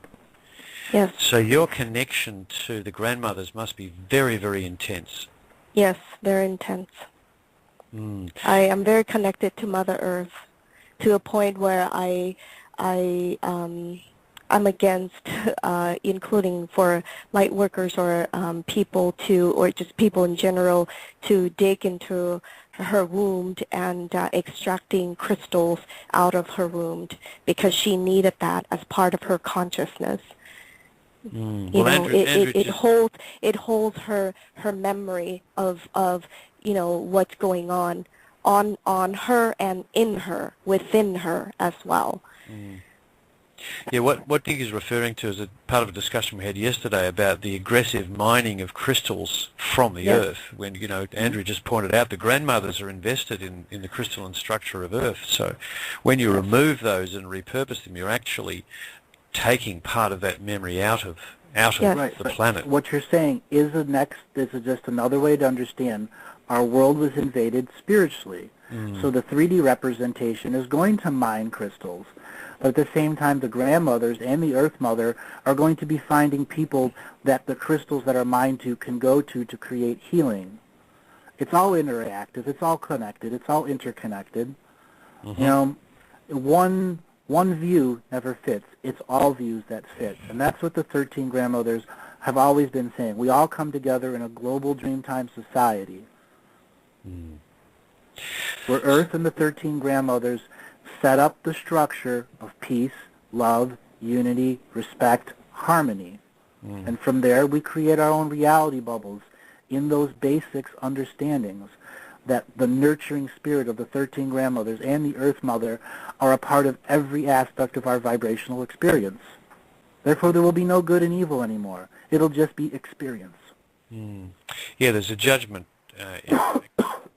caught up in that good versus evil that is something else that we need to drop out of our day-to-day thought patterns. It's become a habit as well. And Nickie, as far as the monthly menstrual cycle is concerned, the spiritual act of reconnecting with the 13 grandmother energy, is there some kind of thought process, ritual, procedure that people who've never practiced that before can simply start to get some leverage on what that really means to them? Is there some process? Of course, Chris. The first 2 weeks or 1 week before when a woman menstruates, it is a crucial time where she goes into, I would want to say, more an isolation. Okay, now that's not quite practical in some situation because some of us live with parents, friends, or have children and families. So, but finding that time for yourself is vital. This is where you are highly, highly intuitive as a woman. Okay. Actually, I have noticed that myself. There's a well, as men, you have your cycle too. But as a woman, before you literally menstruate, your psychic ability is like so heightened. Yeah. Okay, and that is when you connect. You want to go into meditation. You want to connect with Mother Earth, and literally you can feel her energy and become part of Mother Earth if you allow it. And when you surrender, the key here is surrendering. Yeah, what I didn't express that actually very accurately, but what I have actually noticed that in females that there's a certain part of their cycle where they do actually become more intuitive. You can really see it. Yeah. And that expresses itself in the relationship that you have with them. If you've ever been with someone for a long time, and you notice that at certain times of month they're very intense. Yes. And they can pretty much read your mind, as it were, and that's obviously part of it. Interesting, because I was sort of aware that it was part of the cycle, but I hadn't really connected it to it's probably the stargate going into a mode of either greater activity or just shifting. Yes, and during this process is also when her blood pressure goes up, her red blood cell production goes up as well. There's tons of energy being produced to open up that stargate, because it's like before the stargate opens, to allow the soul to come through, the body is like preparing itself, and then it checks, okay, is there a sperm in there? Is there any unity of sperm and ovum, and then you know, to allow the next process? If it doesn't, so it takes energy to open it up, and then when it said nope, it's negative, it's a no-go. So then after it shuts down, then she menstruates it out. You see what I mean? That's all part of the energy process, and the body has to excrete that, eliminate all those blood supplies that's being produced in your bones, skeletal structure, okay? So for a woman, it is vital that she takes care of herself and becoming much more aware in her state of mind. And then, oh my goodness, on a different level, on the physical level, is that hormones. Okay? Yes. Yes. Oh my goodness, it can drive you crazy. Okay? And as a woman, you know, she can trigger her jealousy, her insecurity, name it. All of that will come out as well, because that's what hormone does. It triggers you on the mental and the emotional aspect. Yeah, so well, as a woman, it can be challenging. Well, it's a gift and a curse. Yeah, exactly. Well, it's in fact it's actually called the curse by some women. But as a male who's actually, you know, I've lived with females. There's pretty much been always a female in my life of one form or another, and the roller coaster ride of emotions is very well known to us. You know, it's intense energy. Very intense, very intense. Well, the way you resolve that is this, okay? You do have to go get your hormone panel checked. You got to go get your hormone panel checked. It doesn't cost that much, for maybe about $100. You could do saliva or blood. Get that done, and so you can check your hormone level, okay, and see where you're at. You can. That's the easy way out, okay? And then you can be on supplements. There are topical cream you can put on. There's supplements you can take, food you can eat like Napa cabbage, bok choy, things like that. And that goes for both men and women. However, there's another long way, and this is by far the most natural way that we've lost touch with, and that is going through meditation. If one, as a woman, can sit and meditate, she literally can control her hormone level, her anger, her jealousy, her insecurity, all of that, including her sexual needs. You know, the heightening of everything is amazingly prevalent and obvious in the female cycle. And yeah, if meditation can actually help settle that down, better than drugs. Yeah, but it's not easy. Not everyone can accomplish at that level. Yeah, it's, you know, I mean, for intense. me, I can meditate 8 hours a day, no problem. You have to be at that level. Well, you wouldn't get much done, would you? No. Well, you will get things done, but not in the 3D reality things done, but in other things, of course. All things can be done, you know, just what is it that you're talking about? Exactly. Yeah, but Now you can't be cleaning the kitchen and then go to movies, you know, all at the same time, you know. Exactly. Just one thing at a time that can be accomplished. But well, yeah, meditation can control all of that. What this leads us to is a discussion of menopause when this cycle closes down.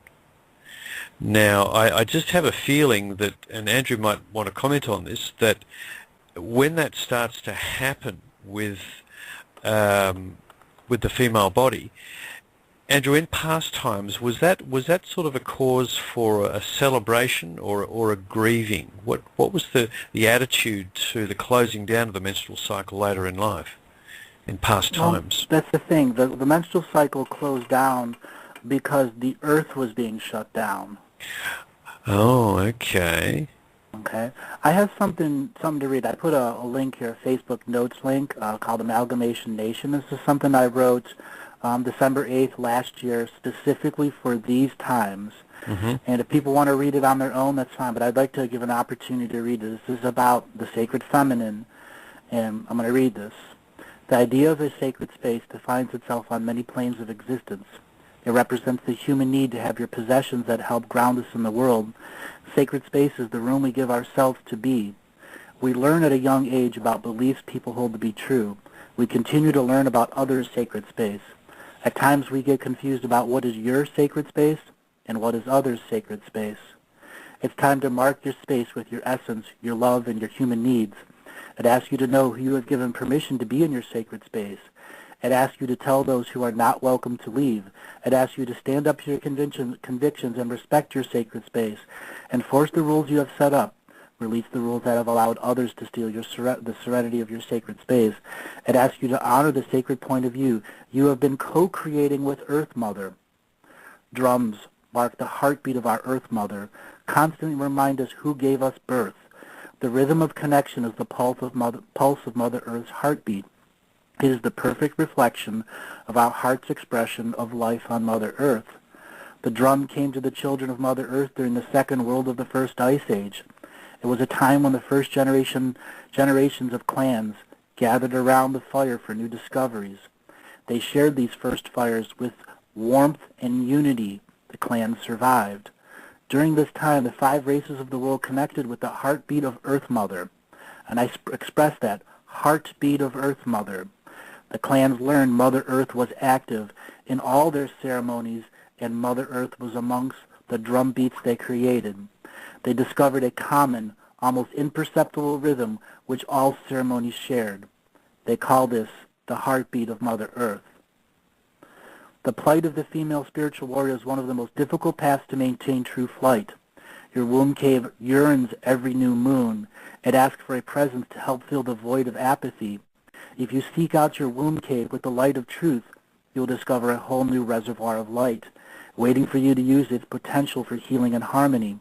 The potential, realized, will help you define who you choose to write spiritual text with.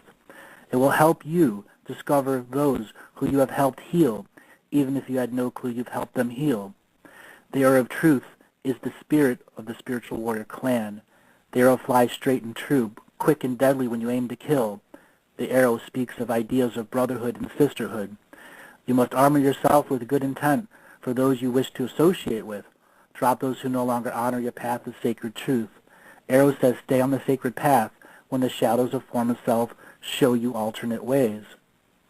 The vision of the Western Bear, showing our communal thoughts, the womb cave we all have inside. The womb cave is our direct connection to the procreating force of life-driven life drive. Mother Bear teaches us how to protect our children and our livelihood. She is the protector spirit of all those who go through moon cycles. If you should require her instruction, look into your own womb cave and ask for her presence. While she sleeps in hibernation, dreaming this dream of our world. Bear is the great cyclical dreamer on many medicine spreads. Her presence signals the deep connection to the dream world. Mother Bear, she comes forward, taking the communal dreamtime talking stick. To become like Bear, you must be willing to enter the womb cave. Within the confines of the womb cave, you will discover the connection to the great mystery of life. The placenta of the void will nourish you with solutions and answers about living in harmony with the reoccurring questions and answers to life. Every being has the capacity to quiet the mind and enter the silence. Feminine-born spirits have an extra gift of the womb. The womb cave entrance. The feminine energies have guided mystics and shamans for countless generations. Now the present generation is perplexed with knowledge and disrespects their given rights. We, the Mother Bear, roll in silence. Respect your feminine side, hear its cries, and recycle those energies for your own life blessing. The power of knowing has invited you to enter the silence to become acquainted with the dream lodge of cyclical hibernation. This is the strength of Bear. I offer it to you as my service to Earth Mother. Dream with me, dreamers, because our dreams await. Bear retreats from the dream lodge, preparing her long slumber in the womb cave before her new cubs are born. As Grandmother Moon is the weaver of the tides, so does a woman's moon cycle recount her monthly path. It is coded within the feminine DNA to be able to be tied to the passings of the seasons and to the movements of the stars. Within the cyclical connection is the expression of blood, representing the need for procreation. With communal medicine, we seek all. We ask all feminine spirits to retreat into your moon cycle when it begins. We ask this of you, for it is your nature to have quiet connection to go through the cycle. During these times, many become disjointed, disgruntled, unapproachable. These are all aspects of the Moon Lodge that signal why you need to recall your energies. It is woman's natural nature to express worry, heartbreak, despair, love, envy, hope, prayer for unborn children. By recalling these energies, we begin a process of recovery. The energy we send out returns with new fuel to power the next moon cycle. It is woman's responsibility to recall her spent energy each and every moon. When she finds herself unbalanced, the process of recalling has many names and many spiritual expressions and many ways of living in balance and harmony. It is overwhelming the number of feminine red road walkers that have forgotten their sacred right to recall their energy monthly. This disjunction of body, mind, and spirit creates dreamweave wounds, and these wounds attract things, people, and energies that continue to sap the life force. A spiritual band-aid will never suffice.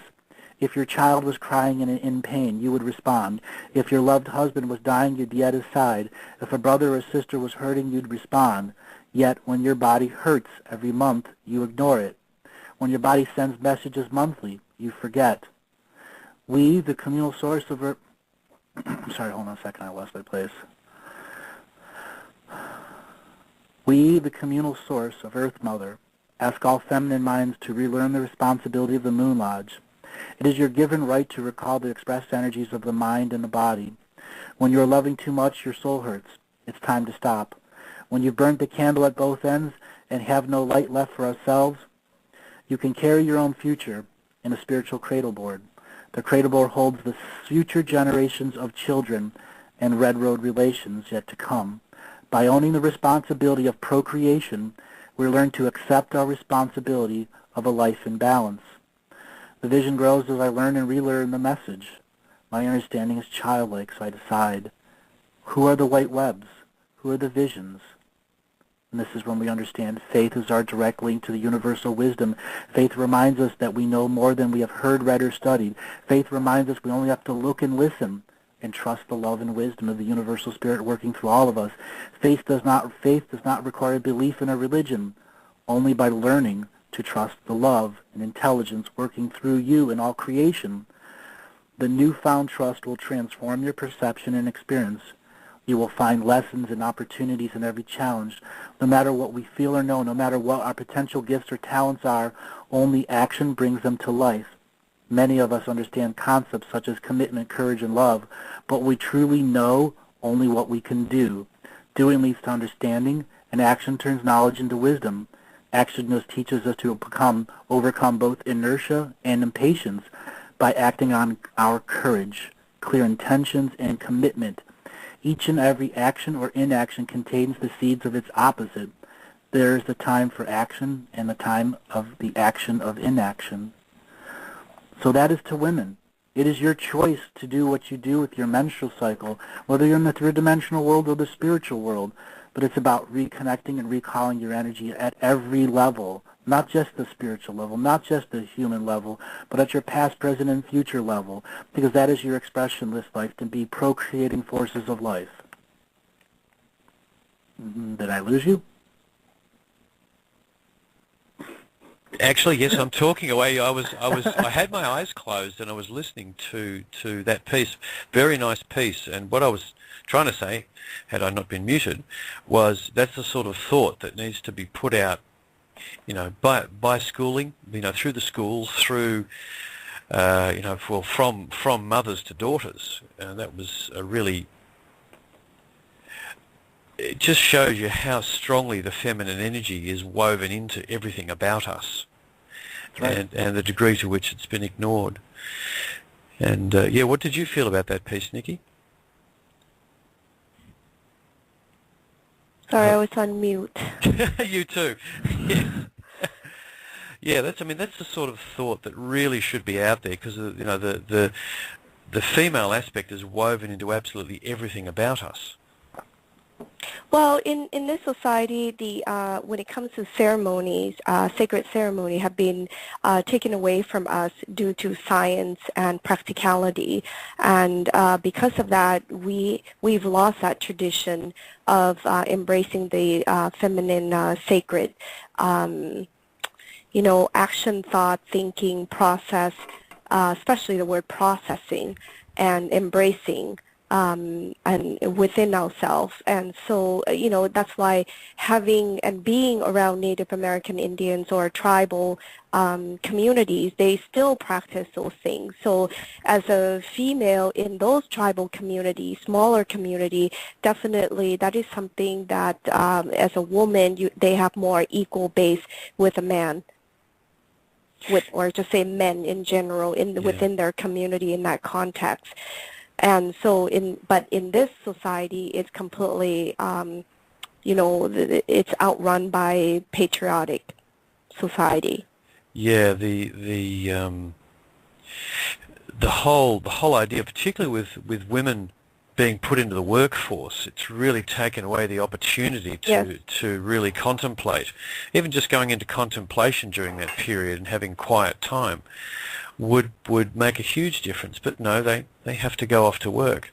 Yeah, and let me go a little bit deep on the being in the quiet time. Being quiet time doesn't mean you are involved in around people that only you're subjecting your energy into somebody else, because during this quiet time, this is when one process quite a lot of information that can be miscued and misunderstood, and it could be a blow up, and that is something you don't want to do. Is definitely to dump all your emotion into within the community. It's not right. That is why within tradition you go out in solitude, because it is a safe place where you go and dump and process your emotions.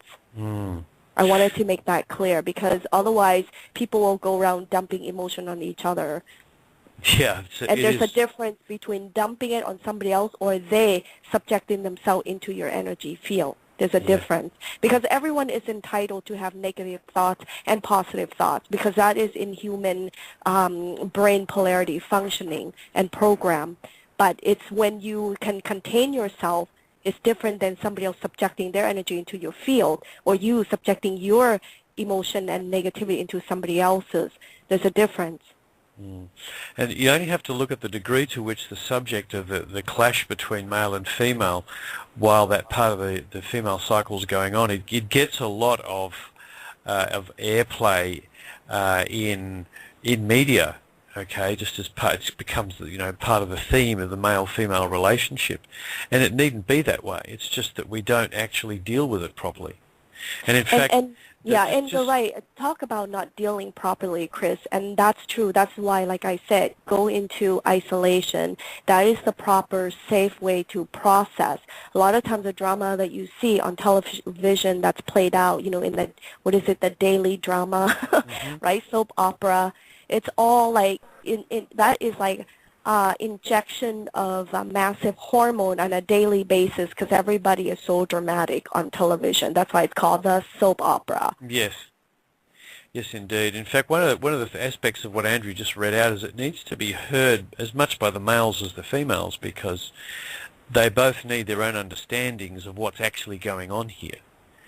Because if you're going to be in a family situation and you want to actually practice being in that family situation correctly, you have to, not only does the female actually have to take that space, be in solitude, but the others around her need to understand that and give her that space to be in.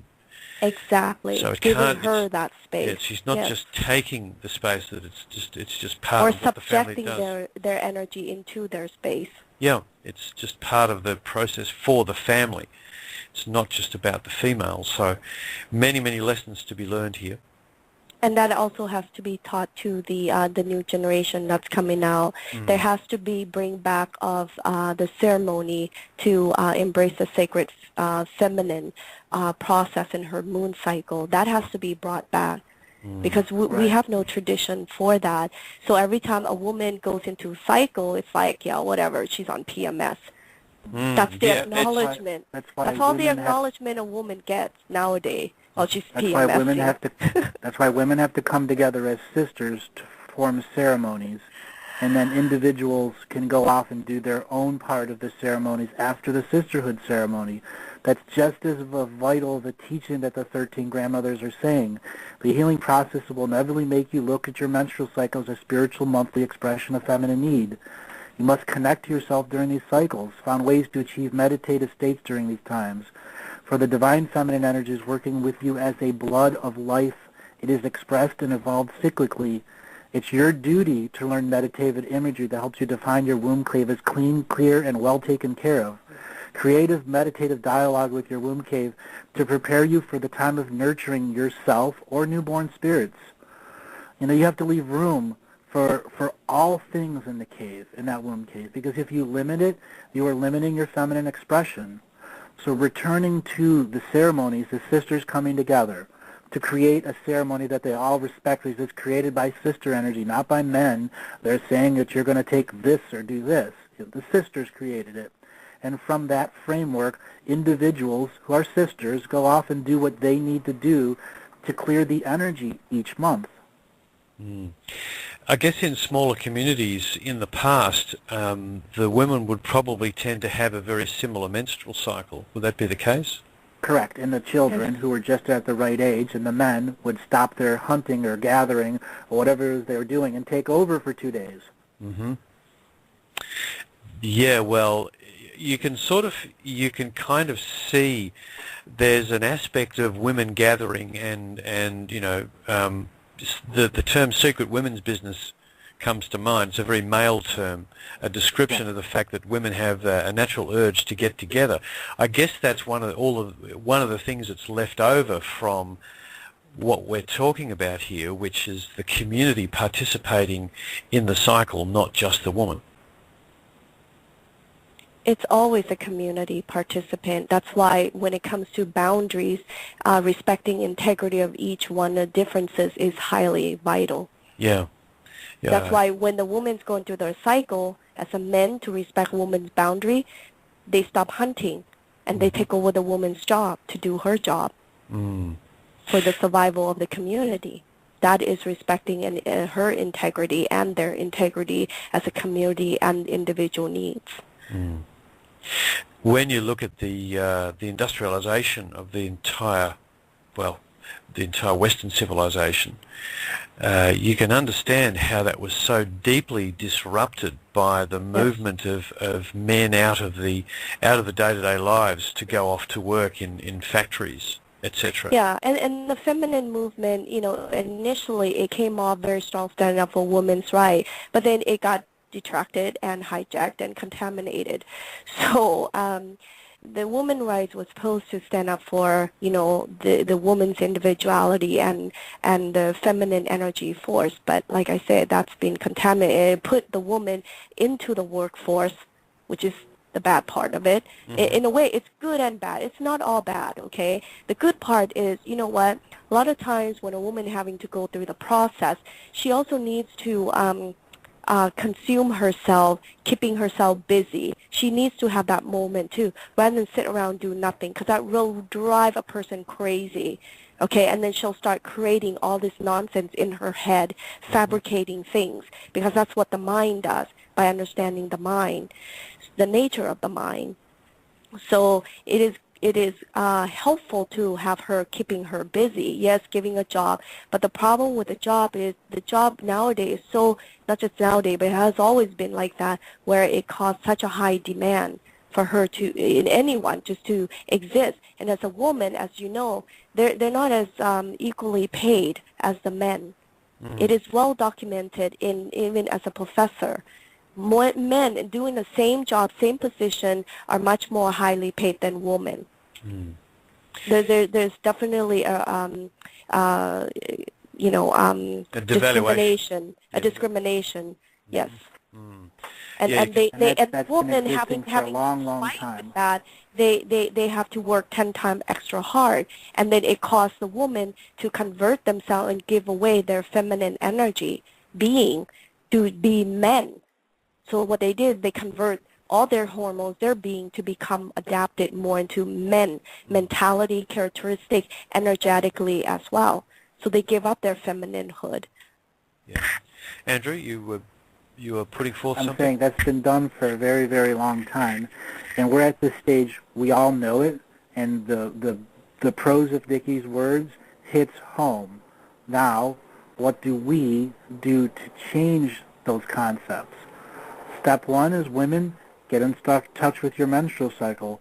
Women who no longer have the organs to do it, that have had hysterectomies, or for people that no longer have their cycle, you still have a cycle. You just are unable to feel it because the energies of it are at such a low volume. And you still have a womb gate, whether you've had a hysterectomy or not. It is a spiritual part of your DNA in your light body, and it is still there.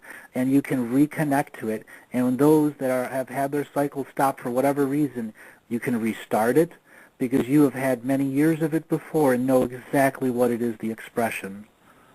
I encourage all women out there that have had hysterectomies to begin a proper meditation that reconnects you to the spiritual stargate.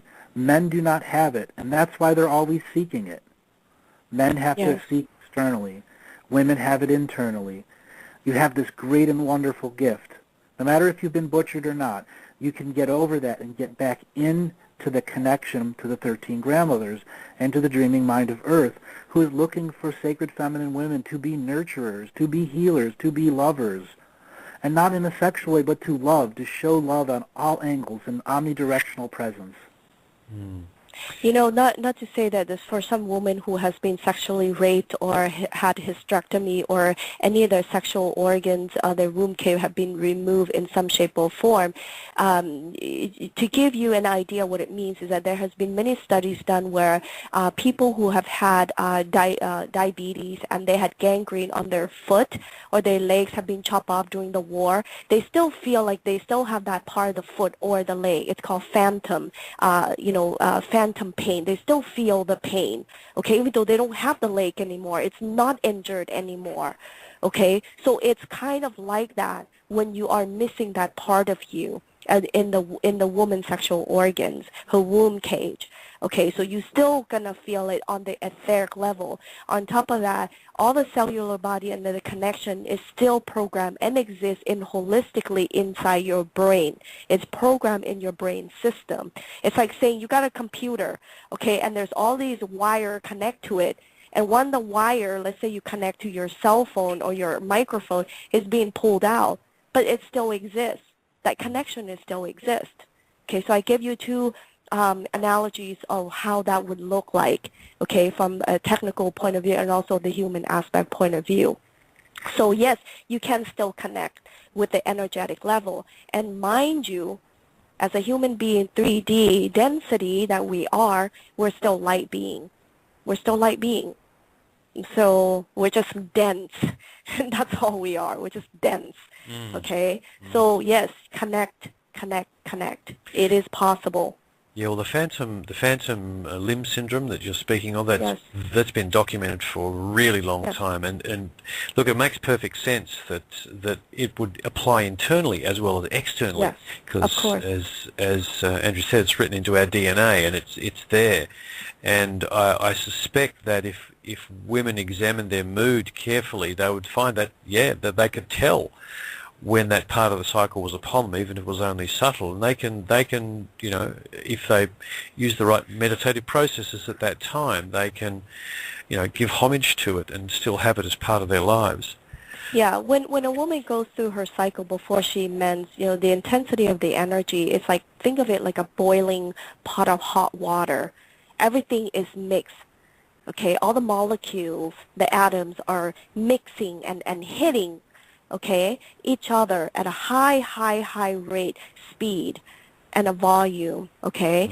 So what it means is that those little molecules that hold the memory of your pain, your suffering, or any curiosity of anything that you ever have in experiences in life or seen or heard, taste, feel, touch, anything, guess what? They all mixed up. They get mixed up. Okay, when you meditate, you slow down that molecule hitting each other at a faster rate. So then it slows down the process, and then and then it allows it to go and integrate in a properly organized category, so where there is no confusion. Okay, that's why the woman in the sacred practice, she goes off in isolation to practice, because they know that whatever comes out her mouth, her attitude, her energy will be at such an intense energy, okay, that is not always right, and it's not her truth, because it is not the truth. When you got all these energy molecules smashing at each other at a high speed, and it's all mixed up, it is not the truth when she speaks.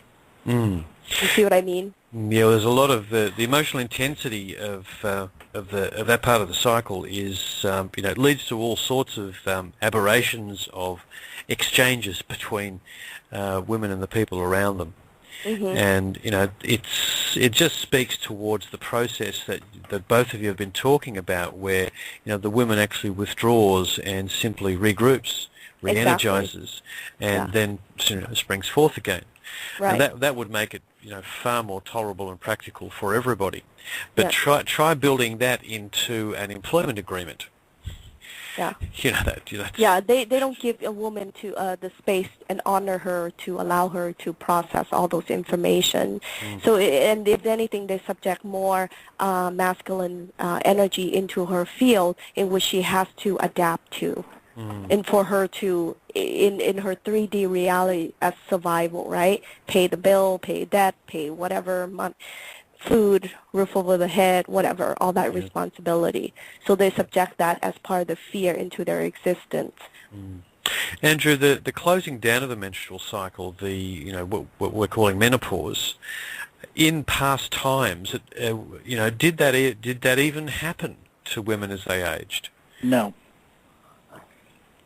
It's something that came around about 4,900 BC, when the vibration of Earth was lowered to its lowest state, and then the gene pool was for anyone incarnating on the feminine DNA side was changed with a big mass die-off from a biological weapon that was targeting women and eliminating light bodies from being able to enter through the arcanic grid. That's pretty savage. It had been done many times before. It was the first time it was able to stick, though. Right, so... Because they had to get past the 13 grandmother energy. So did that result in a gradual a situation where the menstrual cycle faded out, but later in life? More like, we got to remember, a soul can incarnate as a man or a woman. It's more like it grinds away at the soul by taking more and more of the free will away, and more of the free will is away. When a woman is born, when you're born as a woman, you have a lot more away because you have the womb cave built inside you, whereas men are stuck into different habit patterns because they have to go out and search it. So if all the women that go out and search it don't have it, the only places left are places of power, which are owned by sacred geometry buildings. So you're stuck. The men, where do they go? To the sacred geometry buildings that do not give them the energy they need, and they can't find it in the woman because the woman's all scrambled. What a mess. What a mess. It all aligns to the sacred geometry dreamtime cities. It all aligns to that. If you're stuck in the cities, you're never going to find the right feminine energy unless the feminine energy can break out of the programming. So or the male energy. So Same thing. It has to break out. The paradigm we're living in, where the male and female energy is so disjointed, this is nothing new. This has always been the case where there's been Dreamtime cities in play. Correct.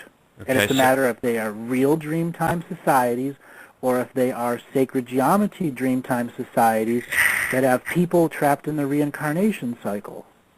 Is this why the cities that are mythologically spoken of were so dominant in their day? Because there were few of them, but they would have had a dramatic effect. Correct.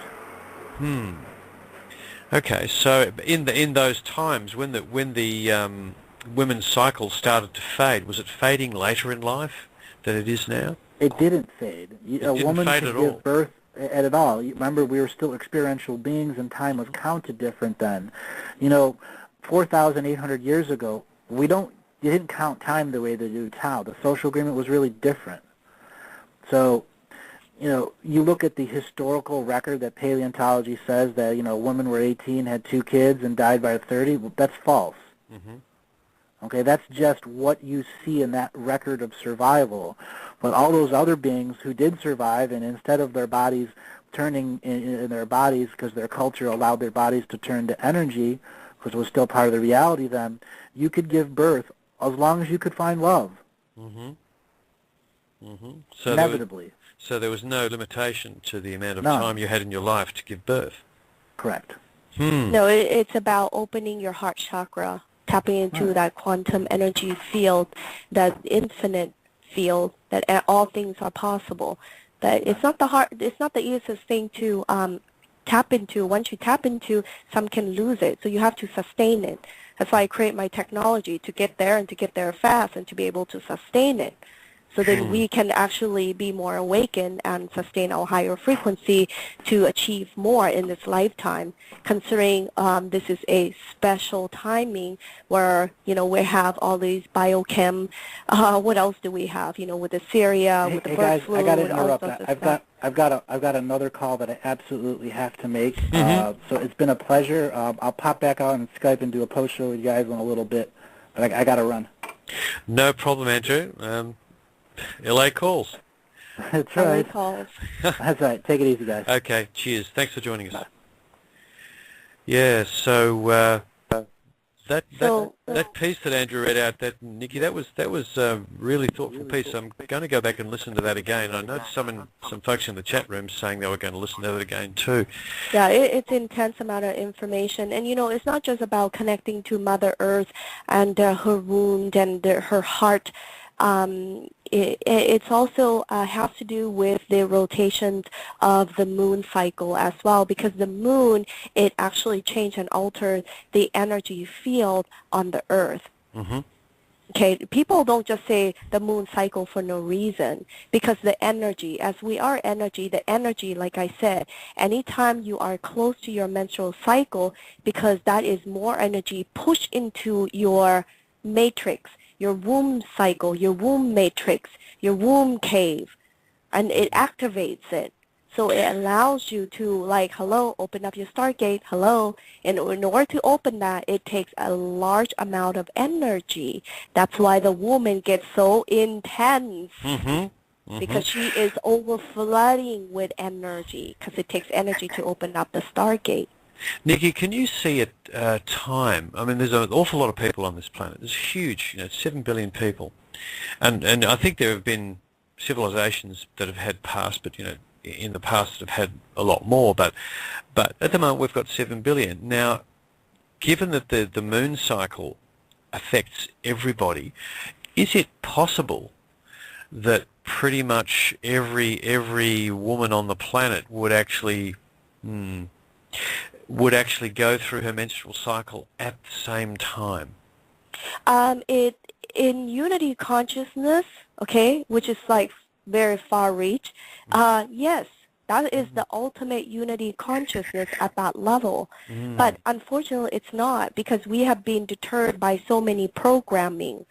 Okay, you have women that are running marathon. Since when do a woman start running a marathon and train her body until she has no body fat and she has no menstruation at all? Yeah, that's you see what I mean? It's a pretty cruel thing to do to a body. It is. To do that. It is. And then they have this whole Olympic and whatever it is program that they push out to the woman to do the Olympic training, do marathon and cross country, whatever that is. I think it's great to embrace women's power, but then you have to question, but when it jeopardizes her ability to control her stargate, do you give up that right? Do you give that up? Do you set it aside? So it is by individual cases, whether they program in their individual belief system. And then, of course, you got a lot of hijacked situation where people have been raped. A lot of the women have been raped. That have been hijacked. So a lot of times these women don't want to have children because they don't have good, outlook on their life, and they've been traumatized. A lot of trauma put into that. So a lot of times women don't want to have children. They can literally shut down their stargate. a lot of other situations, like I said, career woman, the feminine movement opened up this whole thing about women going to the career world, being CEO and whatever. I think it's great allow women to embrace in that, but the consequence of that, they having to, like I say, give up their feminine rights, their energy, and be more patriotic in order to compete successfully amongst these men. So they're giving up that right to choose to want to have children, and when they do, it's like, a lot of these women, they're not the most feminine people to be around. Yeah, well, they a lot of them, the ones, especially those who participate in high-level commerce, they have to masculinize every aspect of themselves most of the time, simply to survive and get into that particular part of the system, and it's completely counter to their natural state. It is, and then you look at a lot of these high-paying job women who are take on the masculine energy. You look at their partner. Most likely, he is the Mr. Mom. Mm-hmm. He has more the feminine energy to complement. A man don't want to marry another guy, even in a woman's body. A man can feel. He can feel that it is not a woman's energy. That's why a lot of times, men and women, they meet. She hasn't been on top of the game yet, and then when she gets to the top, they go into divorce, because now she has basically embraced and transformed herself into so much masculine energy. He's like, I'm going to bed with another guy. Mm-hmm. So there has to be a divorce. Okay, a man wants to be with the opposite, the complement, the yin and the yang. Okay, masculine complements a woman. Even if you look at the gay situation. Okay, you look at the guy who embraces the masculine energy and the other feminine energy, and sometimes they'll revert back and forth. They'll take different roles. But the point is there has to be a balance that brings harmony into unity as one and unity of oneness and consciousness as well. Yeah, look, there's so many aspects of unity consciousness that will bring all of this all these missing aspects are going to come roaring back into focus and be dealt with, I think. Yeah. And this will be one of them for sure. Yes, and I definitely like to discuss more, maybe in the next show, whenever we have the time, permit us to do that, is to discuss and clarify more what is unity consciousness. It is overrated. It has been misused, misinterpreted. So it's a light worker, energy worker, ascension. Mm-hmm. So those are the words that we need to clarify, because it's been misunderstood and misused, so much so that it has caused disunity amongst the people in the community, friendship, even for soul family. Yeah, it's there's a lot. Every time that there's a really powerful meme emerges, there's a really powerful disinformation program about it. Yes. And that's something we really have to pay attention to in this whole process that we're going through, because the end result is going to be the same. We will ultimately get where we need to go. It's just a very bumpy road if we're not paying attention. Extremely bumpy. Yes. And the more I hear about the way that the female cycle has been disrupted, the more that I'm understanding how things should be. And another thing is on a deeper level, how as a woman with the holding the stargate, she has to be connected to Mother Earth. As a woman, it's almost like automatically you are connected to Mother Earth. It's just now it's a question of whether you want to disconnect and how much. What is the measurement? What level are you connected to her?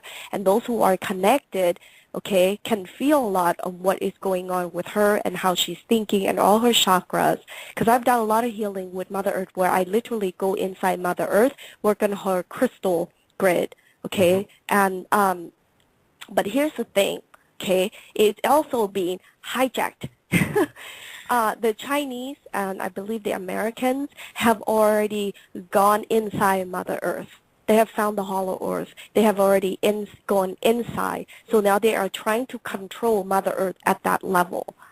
Okay, so imagine all the women, millions of us who exist, okay, that are tuning into Mother Earth, more so than men.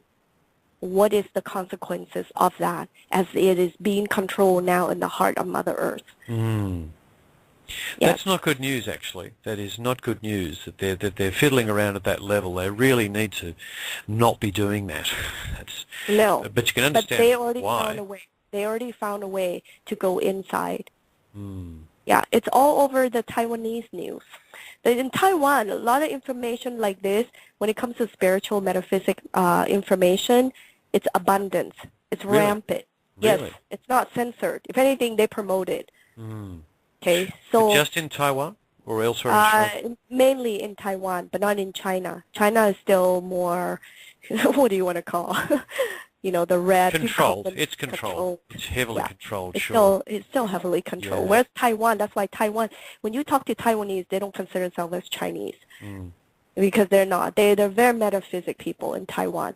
So these kind of information are much more prevalent for the people, the public to know about. And, they know a lot. They have their own agency and connections of what is going on in China, and they post it all over the news, media, their media, of course, that's censored within their countries. Yeah, so if you can read Chinese, Taiwanese, definitely go and look into a lot of Taiwanese news. Similarly, there's a big push in India. There's a lot of technological stuff discussed on Indian media that never reaches the West. They're into free energy. They're into all sorts of more solid information about, the sightings of extraterrestrial craft, etc., etc. Mm-hmm. And it's much more mainstream than it is in the West. It is. So I'm not surprised to hear about the Taiwanese spreading metaphysical information. That would be part of the paradigm that the West, the culture of the West is held in isolation and hypnotized by the media. And the sorts of effects we've been talking about today are, just the information about what the menstrual cycle should be like, the experience of it for the community, not just the woman, only indicates the degree to which we've been separated from our real selves. Mm-hmm. This whole process of control has always been one of separation, always. And it's that gap that's being filled by programs like this. So, much gratitude to yourself, Nickie, and to Andrew. I mean, Andrew's not here, but we'll say it anyway.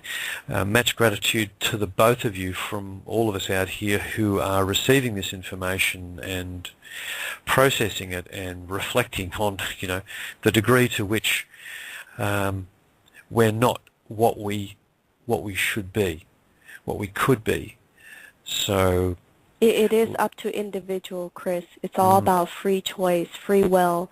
With this information, we have to stand up and take that responsibility, as many don't want to take responsibility and continue to use the word, as I said, misuse the word. I'm in the love field, I'm in the soul family love field. Therefore, whatever I say I do is out of love. And that's not true. A lot of times they don't want the responsibility, and they keep going into that void where they just it's the void of not taking responsibility, and then what they do is they give up their power. Okay, they give away their power. So I ask that each one of you who are listening to go within yourself and check yourself. To be strong, you have to know your weakness. You have to know your weakness, and by knowing that, accepting and forgiving yourself and giving yourself love for being that, you can overcome it and say, damn it, I want my power back. I want my power back. I'm responsible for me, for my existence. That's the step that we all take, and you can take it in a whole lot of different ways. But yeah, looking within. That's and you just made a very good point by examining those things about yourself that you dislike the most, forgiving yourself, losing your attachment to it, and just setting your intention about doing it a different way. It is a really healing step, and once you've done it a few times, it's something that you have to do repeatedly, because you're fighting habit. You're always fighting habit. When I say habit, think of programming. We've been programmed into a bunch of habits, and largely the aspect of freeing ourselves is recognizing that we're just breaking habits that have been forced upon us. That's right, and you're correct about the word habit. It's not habit. It is programmed. It is programmed. And once we recognize that, and we're programmable. That's an Yes, aspect of humanity. we are. We are programmable, and part of our responsibility is actually programming ourselves. Yes, and we do program ourselves because due to free will, and also, yes, outside forces can program you as well. Your family, friends, environment can also program you. So before you start pointing fingers, look within yourself first, because that is ultimately how you can reject, revoke all those programs, is to go within first. Very much so. And Nickie, we're coming up to the end of the show. This particular show can be extended, but the other shows I'm doing are fixed at 2 hours, but this one can be extended a bit, which is good because it means we can have these wind-up conversations at a more relaxed pace. But thank you very much for your time today. Really appreciate it. And just before we go, I just wanted to do two things. The way it's shaping up, as you gather from our conversation before, is there's going to be a big release about Nickie Thetsy. Nickie Thetsy's real purpose on this planet and where her Kuan Yin energetics come from, that's going to be put right out there, Nickie, I gather, from your intention in our discussion earlier. Yes, it is not my intention, but it is the time as humanity is evolving at the rate that we are now, as the tension is rising, that is coming up in the end of November and also over to December. There's going to be many huge events that's coming. We already foreseen Syria, what's going on, and already affecting people here in the United States and also other parts of the world. As a result, it is not my intention, but it's the intention of the source and the global demands and galactic demands of what needs to be done at this level. So this is something you wouldn't necessarily have done.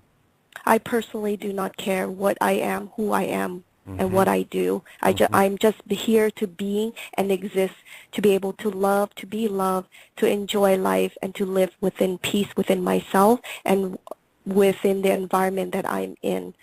So as human being, that's my intention. But on a higher, greater scale, it is part of my spirituality, my path, my professional job. I put it in that aspect. Then I am here to do a greater good for humanity. That is part of who I am. So that has to be done. It is not about what I want. It's about what humanity needs at this time. What Nickie's referring to is the fact that simply putting out the information that's coming about Kuan Yin and the energetics of Kuan Yin will gather together what you referred to in your discussions with me, Nickie, is the goddess energy, which will mitigate some of the geopolitical aspects of things that are coming in our future. Yes. And that's why you're doing this. So yeah, look, much gratitude to you for taking this step. So I'm feeling that probably next Thursday's show will be the beginning of that process. Is that what you're feeling too? I think, as Andrew had mentioned, he wanted this to be a solid non-distraction through teleseminar. Yeah. So that's how he would like to have it, since he's the one that's going to be doing the reading on me. And so it'll be interesting. It'll be a solid time, because many times on the Thursday show we always have distractions of, so many things, but that's because there's so much things that needs to be out there for our listeners. And we want to cater for them as well. So I know time is a constraint here. It's the enemy of all things. But because there's so much to inform and so much to discuss, and so many people need these pertinent information. Yeah, so we'll set it up as teleseminar. Set it up as a teleseminar. That sounds like it's where it's headed. So stay tuned, folks, for that. That's going to be a very, very interesting event. Andrew's done a certain amount of reading with myself, and the information is always quite stunning. And not that, one of the things that folks need to realize is that we are all galactic in nature. We all came here from elsewhere, and if Andrew does a reading for almost anybody that's listening to this call, you're going to find out stuff that you just go, whoa, wasn't expecting that, because our perspective is so confined. and it's a really amazing experience, especially for a being like Nickie, who's been a very busy soul in many past lives would not even begin to actually describe it. So looking forward to that, Nickie. And just to preface the shows next week, certainly the Tuesday show with Andrew and myself, we're actually going to head into an area that Andrew started on his Adventures series radio shows last year, which was looking at some legal aspects. That swung into focus at the moment, partially because of the edict of the Pope on the 1st of September, stripping away protections from things connected to the Catholic Church, which includes the legal system, because that's opened some possibilities. So we're going to be talking about a specific legal process, which Andrew's view of the future Akashic shows is going to be very important. So anyone who's interested in the legal aspects of the shift that is coming, that's going to be us taking back our sovereignty, that's going to be a particularly important show to listen to, because we're going to reboot that discussion. As Nickie just pointed out, there is so much information that we have to put out there. It's actually hard to know. Doing these shows 5 days a week still wouldn't be enough. No, it's not enough to cover a million years of what went on galactically, universally, and also in this lifetime. And, how many million years ago, just on Earth alone, at so many dimensions. And, talking about the Vatican situation, I know that the Vatican, they every time the Pope, and the popes or any of their members die, what they do is they trap their soul on the Vatican property, so then they can hold the energy there. That's really wrong. It is definitely against the karmic path. Okay, so could you imagine? That's why they can do what they can do, mass things, and do continue with the corruption. But because there are several people that already had gone and released some of the Pope's soul, that's why they have no protection, and a lot of things are being revealed. Okay, so imagine if people like us go over there, and I'm actually doing a whole massive ancestral karmic healing just for the Vatican alone. I can imagine what could happen at the energy level. All the protection they're trying to get, contracts, whatever, all will just melt away, dissipated. I think the Vatican, because there is no energy to help them hold that anymore. Remember, we're energy, so it takes energy to drive it however we want to drive and redirect it. There's a very interesting YouTube video that's just come out, which is, I'll pop it in the chat here. I'd just like people to have a look at this. It's called Stunning Animation of Every Protest Since 1979. Now, if you think that not enough people are standing up and taking action, take a look at this, because it's actually increased dramatically and continues to increase. So the collective is waking up. We are starting to take back our sovereignty in large numbers, and the process Nickie was just referring to of removing our energy for the system, that's actually well underway, and we need to understand that, and that we're all part of it, and that it's going to increase. Right, and part of my job in this lifetime, okay, is to be able to release ancestral karmic release, karma in this lifetime to all sentient beings, and that includes animals too.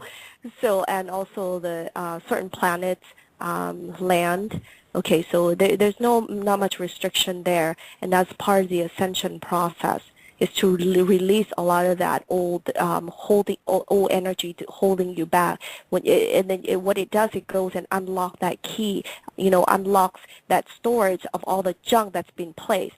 Once that open, then it takes people, all the listeners, people like you and I, go and say, demonstrate and say, we don't want this anymore. We refuse to pay all our mortgage with all this bankruptcy and all of that. We refuse for the banking to come and take over our land, our property. and that's when it dissipates much faster. Otherwise, it would take a lot of people. I'm talking about like hundreds and hundreds and hundreds of people to take action legally, physically, mentally, emotionally. Go in there, stand up in front of them, and say, we're not doing that. The problem with that, in the mass amount of people that would stand up, it's hard to try to gather everyone because we're not at unity consciousness level. That's the problem. Yeah, and as you see more people actually taking that step of publicly standing up to the system, then we'll actually know that things are really getting traction.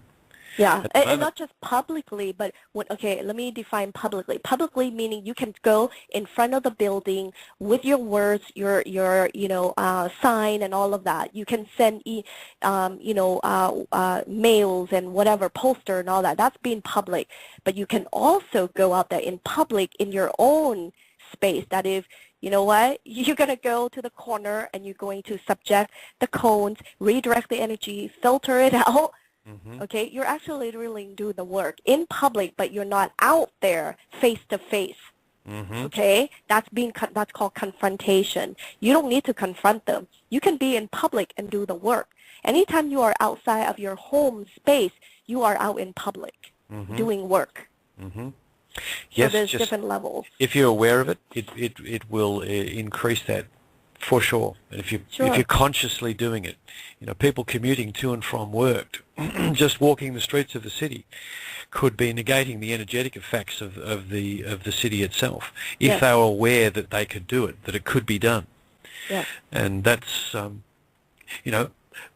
that maybe that will come too, Nickie, if we can spread this information far enough. Right. And Chris, so on the 21st of September, is that the next week that's coming up? Do you think that, because we had planned on doing the ley line, the sacred geometry. Okay, so you're talking about maybe on the 15th, on a Sunday then. Maybe that would be like the day, the 14th or the 15th of the coming out party.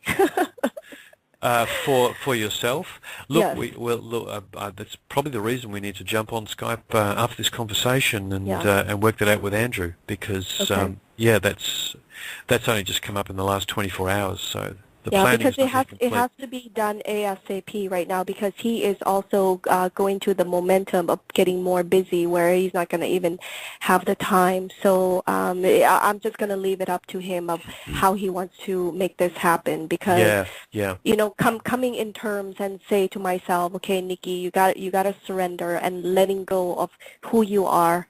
Maintaining that it's time, because humanity is asking for your assistance, so you just have to do your job. So it's been a long process journey for me to come to this level. Okay. Well, look, we'll get that sorted straight after this conversation is done. Okay. And we'll just begin promoting it. So, folks, if you keep an eye out on Andrew's website, Facebook, and on sovereignmedia.net, and I'll put it up on my own Facebook, and Nickie can that's Facebook is Chris Hales Radio, and Nickie can actually promote that through hers. If we have to do it at short notice, we'll just promote it as much as we can. So please keep an eye out for it. And of course, you can always catch up to it afterwards as a download, but it always helps to have the audience participation for sure. So, Nickie, look, let's wind it up for today. Thank you so much for your time, as usual. My pleasure. And we'll just keep plugging on, putting this information out there. And for everyone in the chat room, there's a couple of people with their hands up. Been a pretty intense session today. So please join us again on Tuesday. We'll do questions at the start of the show for a while, just to make sure we get through some questions on the next Tuesday in the US, and that will be Wednesday in Australia. So, Nickie, I'd say good day to you, and to the listeners out there, have a great week and weekend, and we'll see you next time. Thank you, Chris, for an amazing job that you do for all of us. It's a pleasure and a privilege. See you next time, everybody.